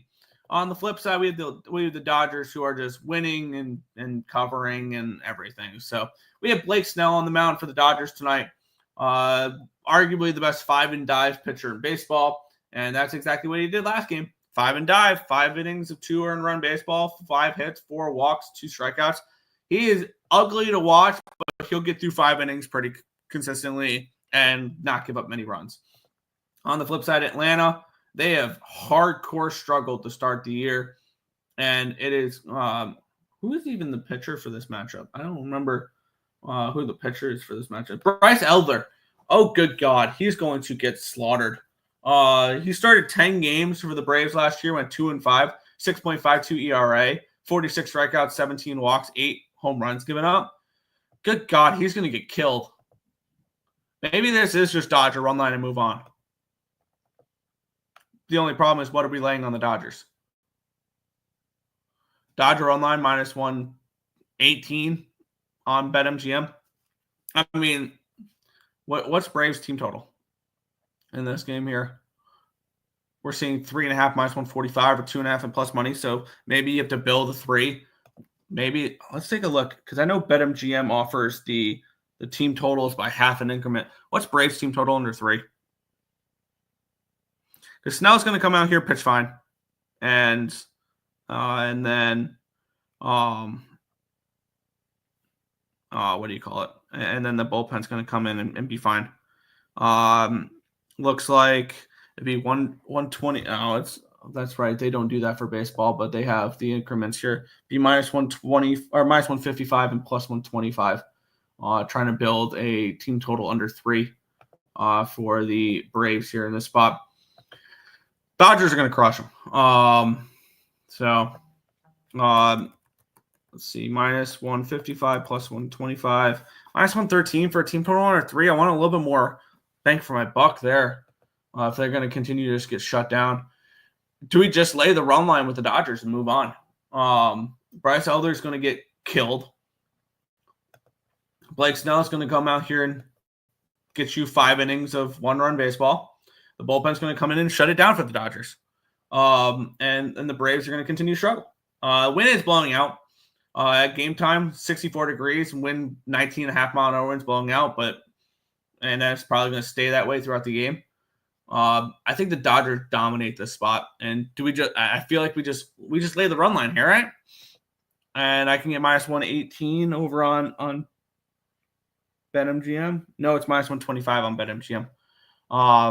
Yeah, I'm going to move on that minus 125, and it's on Bet365. Dodger run line here for me. As much as I hate betting Dodger run lines because I feel like they're the most square play in the book every single game of the year. This is a Dodgers team that's going to do really well this year. No surprise there. And this is an Atlanta Braves team that's just pure fade material right now. So I guess Dodger run line for me, minus 125 over on Bet365 is where I'm going to move on this one here. Let's see. Do you have numbers for the UCR run game? No. Be completely honest, I did not touch NIT, CBI, anything like that. The next games I'll bet are the Final Four and the championship, and that's it for college basketball for me. It's baseball season now. Pass. Crazy to say that this is a boring game. Yeah. Sox versus Twins is a better game than that. Yeah. Dodgers -3, probably. Bets, home run, the usual. Yeah. Yeah, but for me, I'm going to fade Bryce Elder there. Time for putting in your plays. The link to that is in the chat now to put in your plays into the contest, because now we're going to move over to the NBA. Let's get into it here. I'm not going to be breaking down these games crazy because these massive spreads have no interest of mine, especially when there's baseball available and there's hockey available. But let's get into it, I guess. Washington Wizards and the Sacramento Kings, 12.5 for the Sacramento Kings, seeing some 13s. Let's switch this over from MLB to NBA for cash flow and line history. Here, where we have the Washington Wizards. They're coming off of 3 straight losses. They haven't covered in 3 in a row. They haven't covered in 8 of their last 9. This line's now a 13. Line opened up at a 10. It's now a 13. So we do have a move towards Sacramento. Line opened up 231.5. It's now 232. Taking a look at the cash flow in this game here, where we have 68% of tickets and 76% of cash on the Kings, 83% of tickets, 76% of cash on the over. The Kings are coming in off of back-to-back losses, and they have a team they can beat the crap out of in Washington, who has given up. But do we really want to lay 13 points on the road with the Kings? I have a feeling, if there's teams that are like fighting for spots versus teams that are way, way out of it, taking shots with just laying a shit ton of points may be the look. Not a game I'm going to get involved with here. You're going to hear a lot of passing from me in this slate. 13 on the road, no interest there. Just waiting on Sticky Puck. Yeah. All these massive spreads. Yeah. No. Ain't covering. I have a feeling if it's a team competing for a playoff spot versus a team that's mailed it in, yeah. You seem very excited to do this. Oh, yeah, I'm thrilled to talk about double-digit spreads all the goddamn day in the NBA. NBA is not worth betting on. Yeah, and you'll see that throughout this card where I'm probably not betting much because there's just better sports out there right now. Maybe the playoffs I'll be a little bit more excited because players will actually care. But we'll talk about the next one here. Indiana, Charlotte, 14.5 is the spread. It opened up 14.5, still 14.5. Line opened up 225. It's down to a 223. So we'll move towards the under here as well. We have 61% of tickets, 65% of cash is on the Pacers. Line moving towards them. Or my bad, line not moving. There are some 14.5s out there, 15s. 93% of tickets, 88% of cash is on the over. The line moving, I believe, towards the under in this spot. Indiana off of a win against Sacramento in their last game. They've won 2 of the last 3. They've won 7 of the last 9. So Indiana playing well right now, trying to fight to hold on to that 4 seed. This could be one of those spots where you just lay it with the favorite. On the flip side, we do have Charlotte off of a win. I did get involved with them last game. They were, I think, minus 115. It actually closed at minus 4.5. But if you got the late number on Charlotte, they've now haven't covered in 6 in a row. They're 1-5 in those games. This is Indiana or no bet. If I'm playing, I'm laying.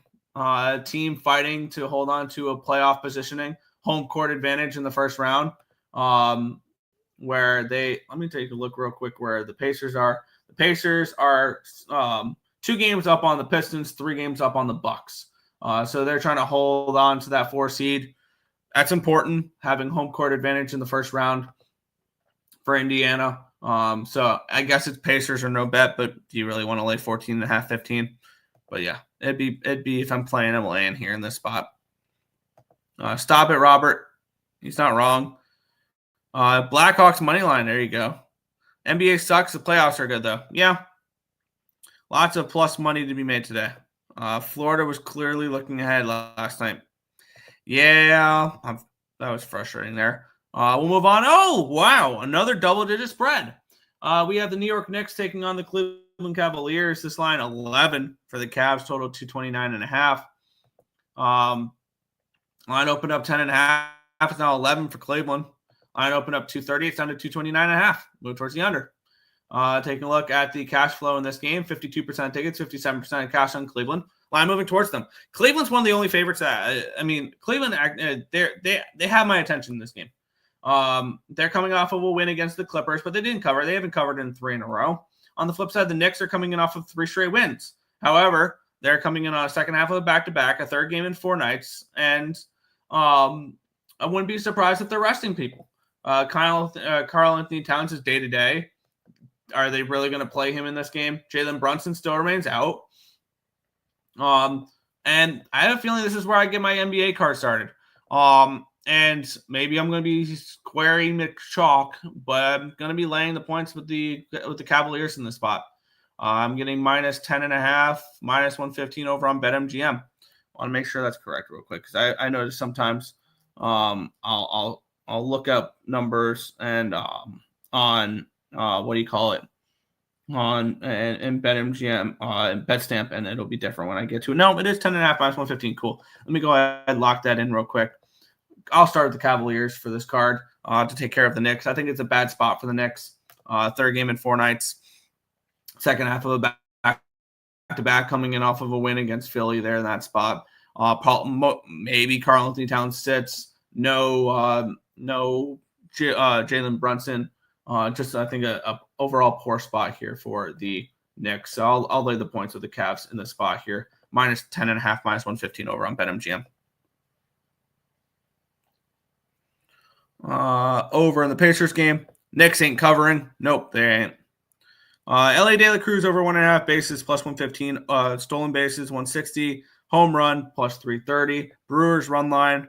Pirates first 3 run line. Or first 5 run line. First 5 under 3.5. White Sox money line. White Sox first 5 under 3.5. White Sox first 5 plus a half. Jays team total over.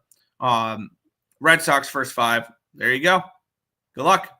Trash get ball is trash get ball, especially the regular season. LOL. What is this CBB season with these pro spreads? Yeah. Where's Mr. Third Person? His favorite crap is on. Yeah, Marcos is disappeared now. Shout out, support, appreciate it. Who Mac Jones in the chat, appreciate it. WLM. What's WLM? But we'll move on. Another double-digit spread. The Boston Celtics are 11 point favorites, total 212 in this game. Line open up an 11.5 down to a 10.5. So we do have a move towards Miami in this game. Line open up 213 down to a 212. So move towards the under here as well in this one. Taking a look at the cash flow in this spot, 64% tickets, 66% of the cash is on Boston. Line moving towards the Heat, who have been playing pretty well as of late. The Heat, 91% tickets, 85% of cash on the over here as well. The Heat, 5 straight wins against Charlotte, Golden State, Atlanta, Philly, and Washington, but they're now in the 9th seed for the Eastern Conference. On the flip side, the Boston Celtics have won 9 in a row. They're getting into playoff mode. This is their first game back after a road trip, though, that ended in Memphis. It started in Utah, then Portland, Sacramento, Phoenix, San Antonio, Memphis. They had a day off, and now they're back in Boston against a Miami team that's playing pretty well right now. And the line moving towards Miami. Publix on the Celtics. This feels like a Miami spot. They're playing well. They have something to play for. The Celtics not really. Are the Celtics that far behind the how far are the Celtics behind? No. Celtics are 4 games behind the Cavaliers with how many games to go in the NBA right now? They have played 65 games, so 17 games to go? God, really? 17 games left in the NBA? They don't really have, Boston, Can they catch Cleveland? Maybe. Is it likely? No. And I want the Miami Heat in this game. I'm going to move on Miami in this spot. I'm getting plus 11.5, minus 115 on BetMGM. BetMGM just nope, that's a 10.5 on BetMGM. BetStamp's just wrong on that one. Let me refresh, see if it updates. It doesn't. Okay. Let me see if FanDuel's still hanging at 11 there. Because if I can get plus 11, minus 110 on FanDuel, I'm going to pull the trigger on Miami here in the spot. If not, there's 10.5, minus 110 over on Bet365 that I'll pull the trigger on. Let's see, Miami. Let's see, NBA. Making sure that this is the right number. It is. Awesome. Miami plus 11, minus 110 over on FanDuel. FanDuel. Miami plus 11, minus 110. We'll head back to the chat. We'll also quickly post this up. Plus 11. There we go. Chat is quiet. No, shut up. Chat's fine. Cavs win to keep the gap between. Yeah. Yep. It's way more chill without 446. Yeah. Chat is so nice without him. LMAO. Peaceful. Yeah. Miami outright. I mean, you want it. Plus 400 range. Won't talk you off of it. We have a 17.5 point favorite now with the Houston Rockets, total of 226.5. Let's take a look at the line history in this one here, where we have this line open up 17.5, still 17.5. Line open up 226.5, still 226.5. We have 56% of tickets, 55% of cash on the Rockets. Line's not moved. Some books have moved it to 18, but not the one I look at. 92% of tickets and 89% of the cash is on the over in this one here. I mean, if you think I'm laying 17.5 points, you're wrong. Immediately, it's Utah or no bet. This is the first game back after a road trip. This is the third game in 4 nights for the Houston Rockets, and they're laying this type of number. I get it. They probably have they have something to play for. They're trying to hold off Denver for the 2 seed. They probably will. Utah has lost 6 in a row. They played and they just lost to Charlotte as well. This is the third game of a road trip for them. They're just going through the motions. I'm not laying anything with this game. This is an easy pass here for this one.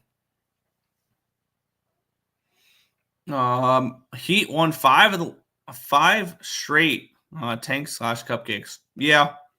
Miami plus 10.5. The biggest ESB supporter allegedly didn't even make it in today. Yeah. Rockets are nothing but pass, not catching a falling knife with the Jazz. Yeah, easy pass there. Holy crap, we have a total that we have a spread that's less than 5. It's the only one today. The Mavericks are 3.5 point favorites against the Hawks. Woof. This is your closest spread game. On open up 3.5, got up to a 5 at one point, back down to a 3.5. On open up 237, it's now 240. So we have the 3-point line movement towards the over here as well. Taking a look at the cash flow, 66% of the tickets. Nope, that's money line. 59% of tickets, 63% of the cash is coming on the Mavericks. The line's not moved. 92% of tickets, 91% of the cash on the over in this game as well. We have Atlanta coming in off of a loss in their last game. They played last night against the Portland Trailblazers. They were 5.5 point favorites, lost outright by 14. This is the second half of a back-to-back. It's the third game in 4 nights, which is why they are priced the way they are. The Dallas Mavericks are coming in off of that double-digit favorite loss against the Brooklyn Nets. They lost 113-109 in that game. I mean, you want to lay 3.5 points with the Mavericks, go for it. I mean, this is probably Dallas or no bet if I'm making the bet because Hawks are just in a bad spot. But once again, easy pass here for me. No interest whatsoever. We'll keep on going. We have 3 games remaining in the NBA. Denver Nuggets and the San Antonio Spurs. Nuggets are 9-point favorites with a total of 231. Let's take a look at the line history in this game here. Line opened up 8.5. It's now 9.5 for the Nuggets in this one here. Line opened up 229. It's now 231. How the hell are people betting the Denver Nuggets in this game? 89% of tickets and 86% of the cash on the Nuggets. Line's moving towards them. 95% of tickets, 95% of cash on the over. Does anybody have any interest in the Nuggets after a double overtime game last night? I don't for sure. Granted, you're at home. Cool. It says second half of a back-to-back for them, and there was a double overtime game last night. Granted, These two, also San Antonio is playing a second half of back-to-back in a third game in 4 nights. They've lost 5 in a row as well. So this is a San Antonio team that's mailed it in a little bit. Should the Nuggets get the win? Absolutely. They should. Do I trust them after a double overtime game last night? No. Would it shock me if they sat some players? No, because it's the NBA. I don't know how the Nuggets are getting bet in this game. It would be Spurs or no bet at this number, but not a game I'm getting involved with. I don't trust the Spurs at all either. Nuggets, I do. Fair. They need this game. Yeah, they need this game to keep pace with the Rockets for the 2 seed. I wonder if someone is sitting in the Nuggets game, maybe Joker. Maybe. Crazy money line parlay of the day in the NHL. Washington, Florida, Minnesota, 12-1. Interesting. We'll be able to get to the NHL in a couple games where we have 5 games, and that's a tricky card as well. Oklahoma City Thunder are 13-point favorites, total of 232 in this game. We're back to double-digit favorites where we will remain the last 2 games. Let's take a look at the line history in this one here. OKC opened up at 12.5. It's 13. They continue to beat the shit out of everybody that they play. 63-13 this year, 33-5 at home. It's not half bad. And then the line opened up at 230. It's now 232, so move towards the over here as well. We have 64% tickets, 62% of the cash on the Thunder. Line's moving towards them. Why not? They're 10-0 straight up in ATS the last 10 games, beating the shit out of everybody they play. This is OKC or no bet. I refuse to fade this Oklahoma City Thunder team.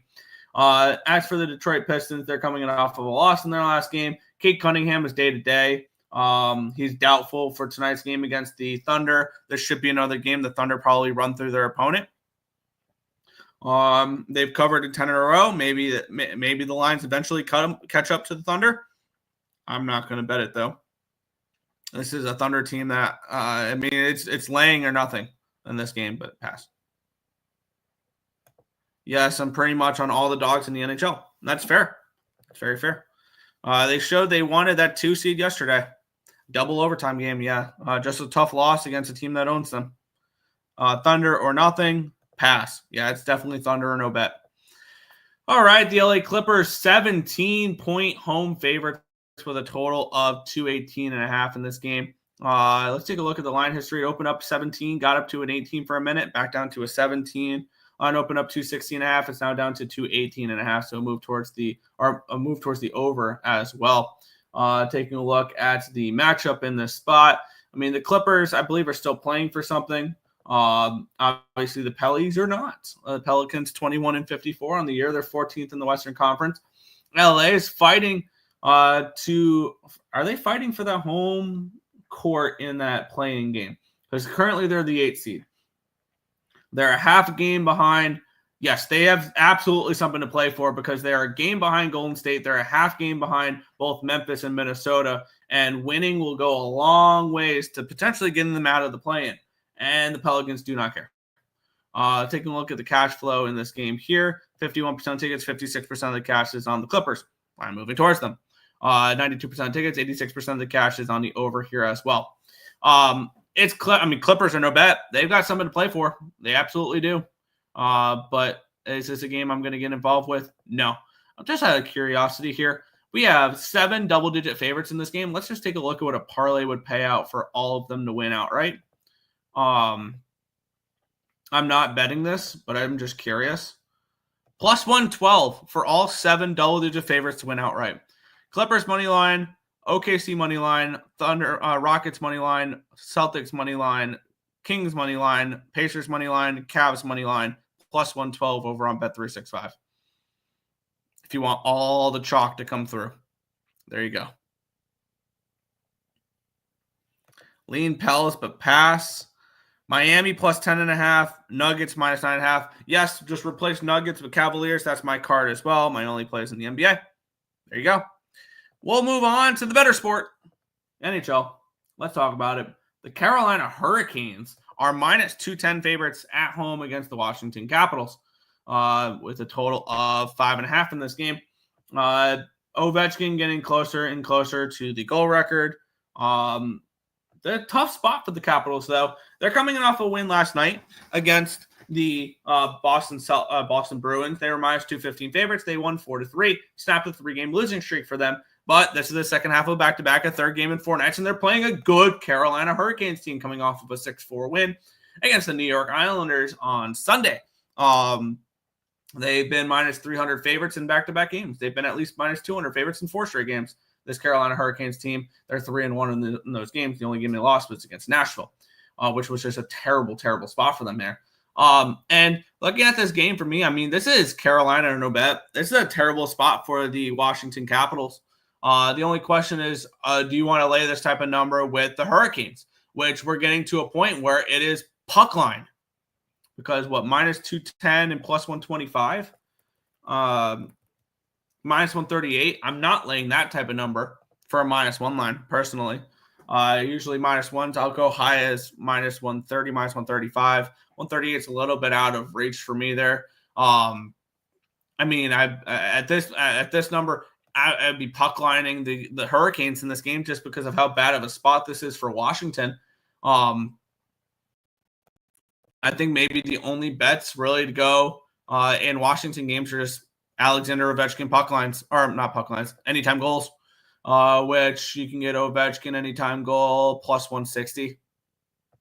That'd probably be the only way you can approach this game is Ovechkin goal or puck or Kane's puck line.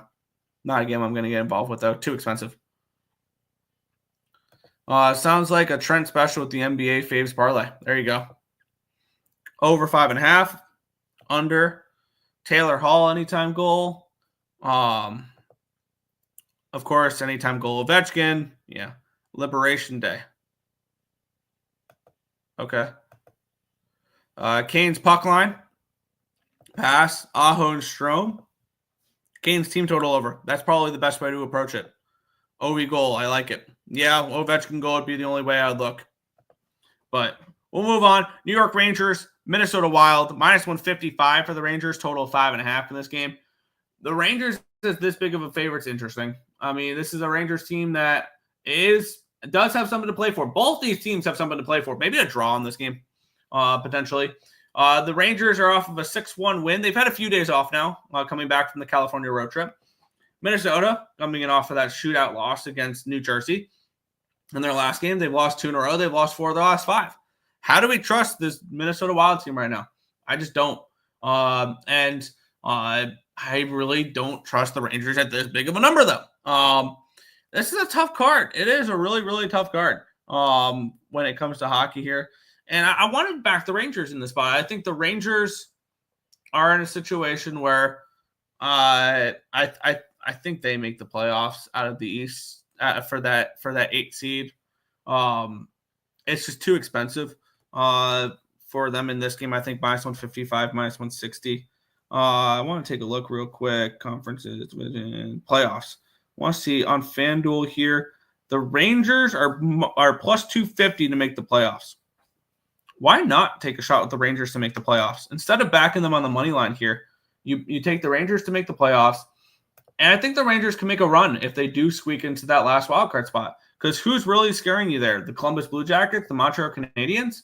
The Rangers are currently 2 points behind Montreal with no games in hand.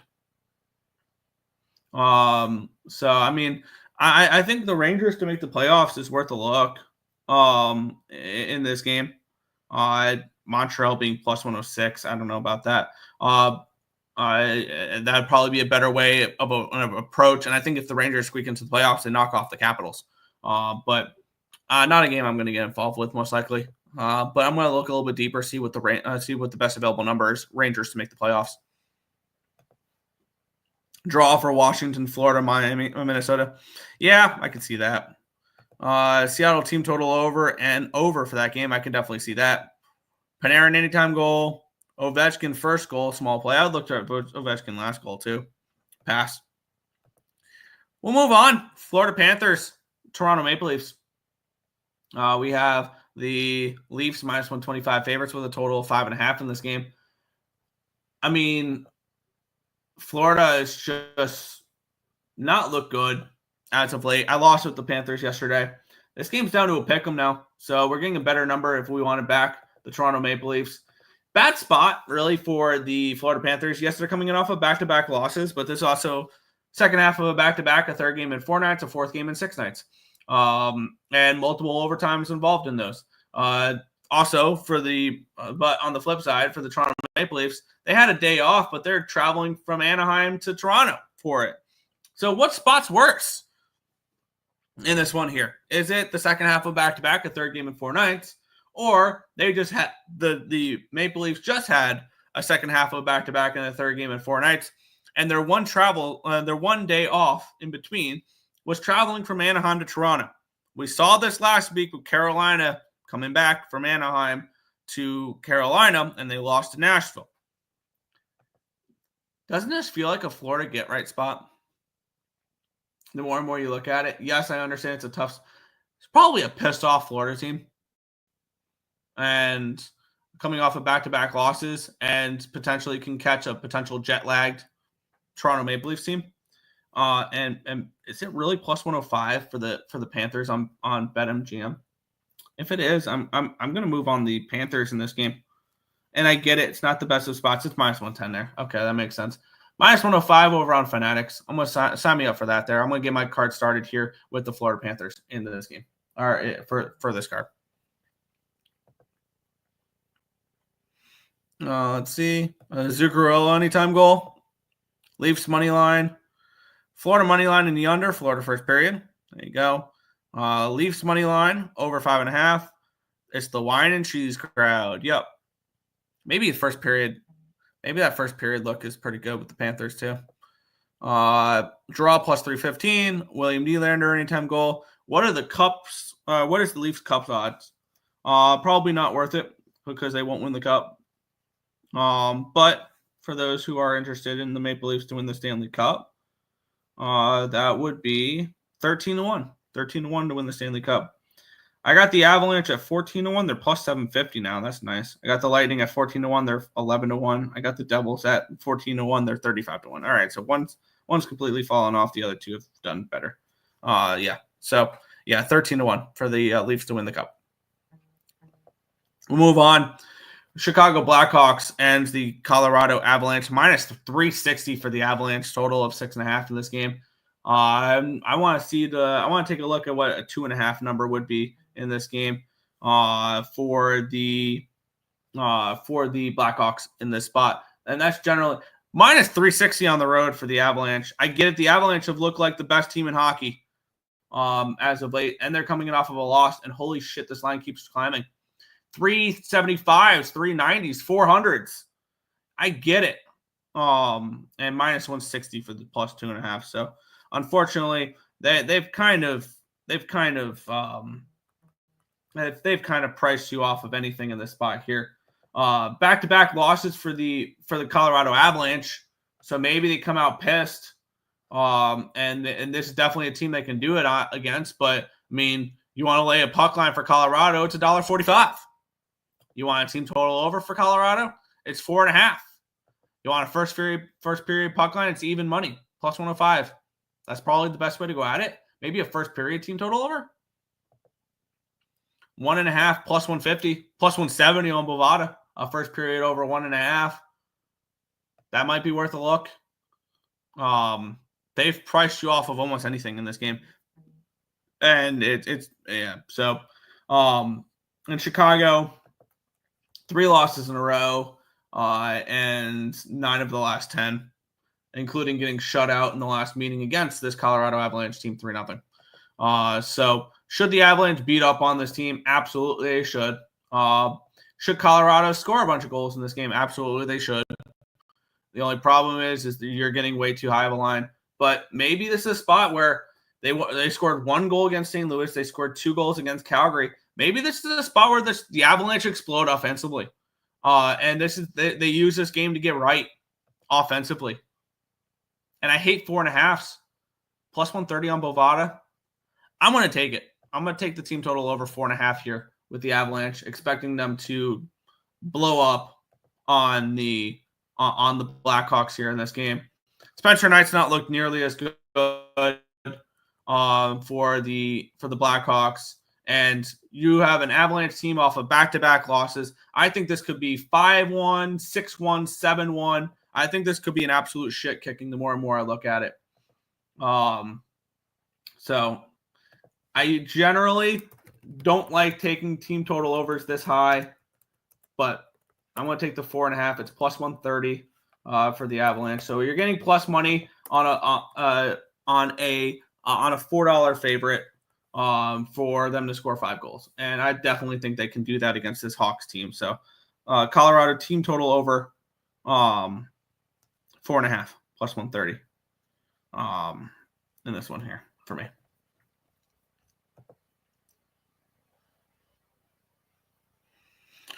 Let's see. I got Canes to win. Canes 15-1. I think the Canes can make a little bit of a run this year until they make the conference finals again and get swept, because this team can't win a conference finals game. Good CLV, yeah. I might take it. Leafs have been my team this year. That's fair. And I hate Leafs fans. Yeah.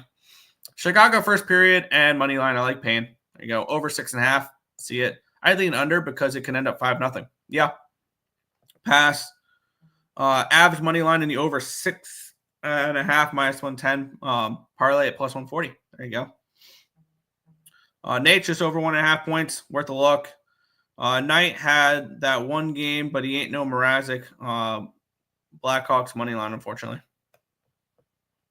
I mean, the Avs have CBJ tomorrow, which probably means nothing. If you like the Leafs to win the Cup, might as well take a Canadian team to win the Cup at better value, in my opinion. What other Canadian team? I mean, or maybe the Oilers or Winnipeg. I think the Winnipeg Jets are done after one round. Ottawa, I think they're probably done after one round. I don't really know Canadian teams that can compete other than Edmonton and Toronto, personally, at plus 300. We'll move on. Last game of the card, the Vancouver Canucks and the Seattle Kraken. Minus 150 for the Canucks, total of 5.5. This, I believe, is the Canucks' first game back after a long road trip. I like these later games more than I like these earlier games. We have the Kraken, who really, I mean, they've kind of mailed it in a little bit. Not actually. I mean, they played Dallas last 2 games. And now they get a winnable game against a team that struggles at home. The Canucks are 15-20 on the money line at home. They've lost back-to-back games to end the road trip. This is their first game back after the 6-game road trip. St. Louis, New York Rangers, New Jersey Devils, Islanders, Blue Jackets, and Jets. And this is, I think, a spot where you fade the Canucks. Yes, the Kraken are coming in off of back-to-back losses, but they're both against the Stars, who are one of the best teams in the Western Conference. And I'm getting plus money to fade a Canucks team that struggles at home. Yeah, I'll take a shot here with the Kraken at plus 130 in this spot. Anytime you give me a good number to fade the Canucks, I'm always interested. Always. And I think this is another spot where we can go ahead and fade the Canucks at a decent number. So for me, Kraken for plus 130 in this spot. Kraken plus 130.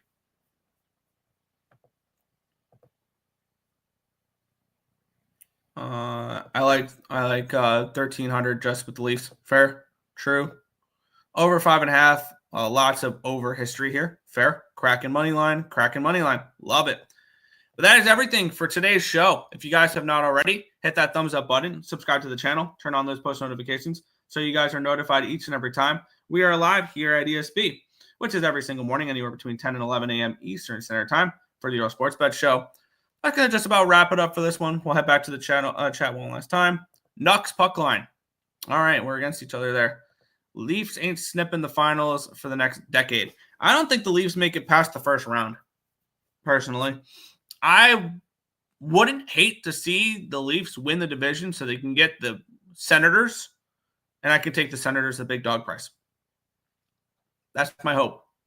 But if they play the Lightning or the Panthers in the first round of the playoffs, they're done in the first round, the Leafs. I wholeheartedly believe that. And I can't wait for my yearly tradition of fading the Leafs in the playoffs. But that's going to do it for this one. I want to thank you guys, as always, for watching. And we'll catch you guys same time, same place tomorrow for another edition of the Earle Sports Bet Show. Good luck, everyone.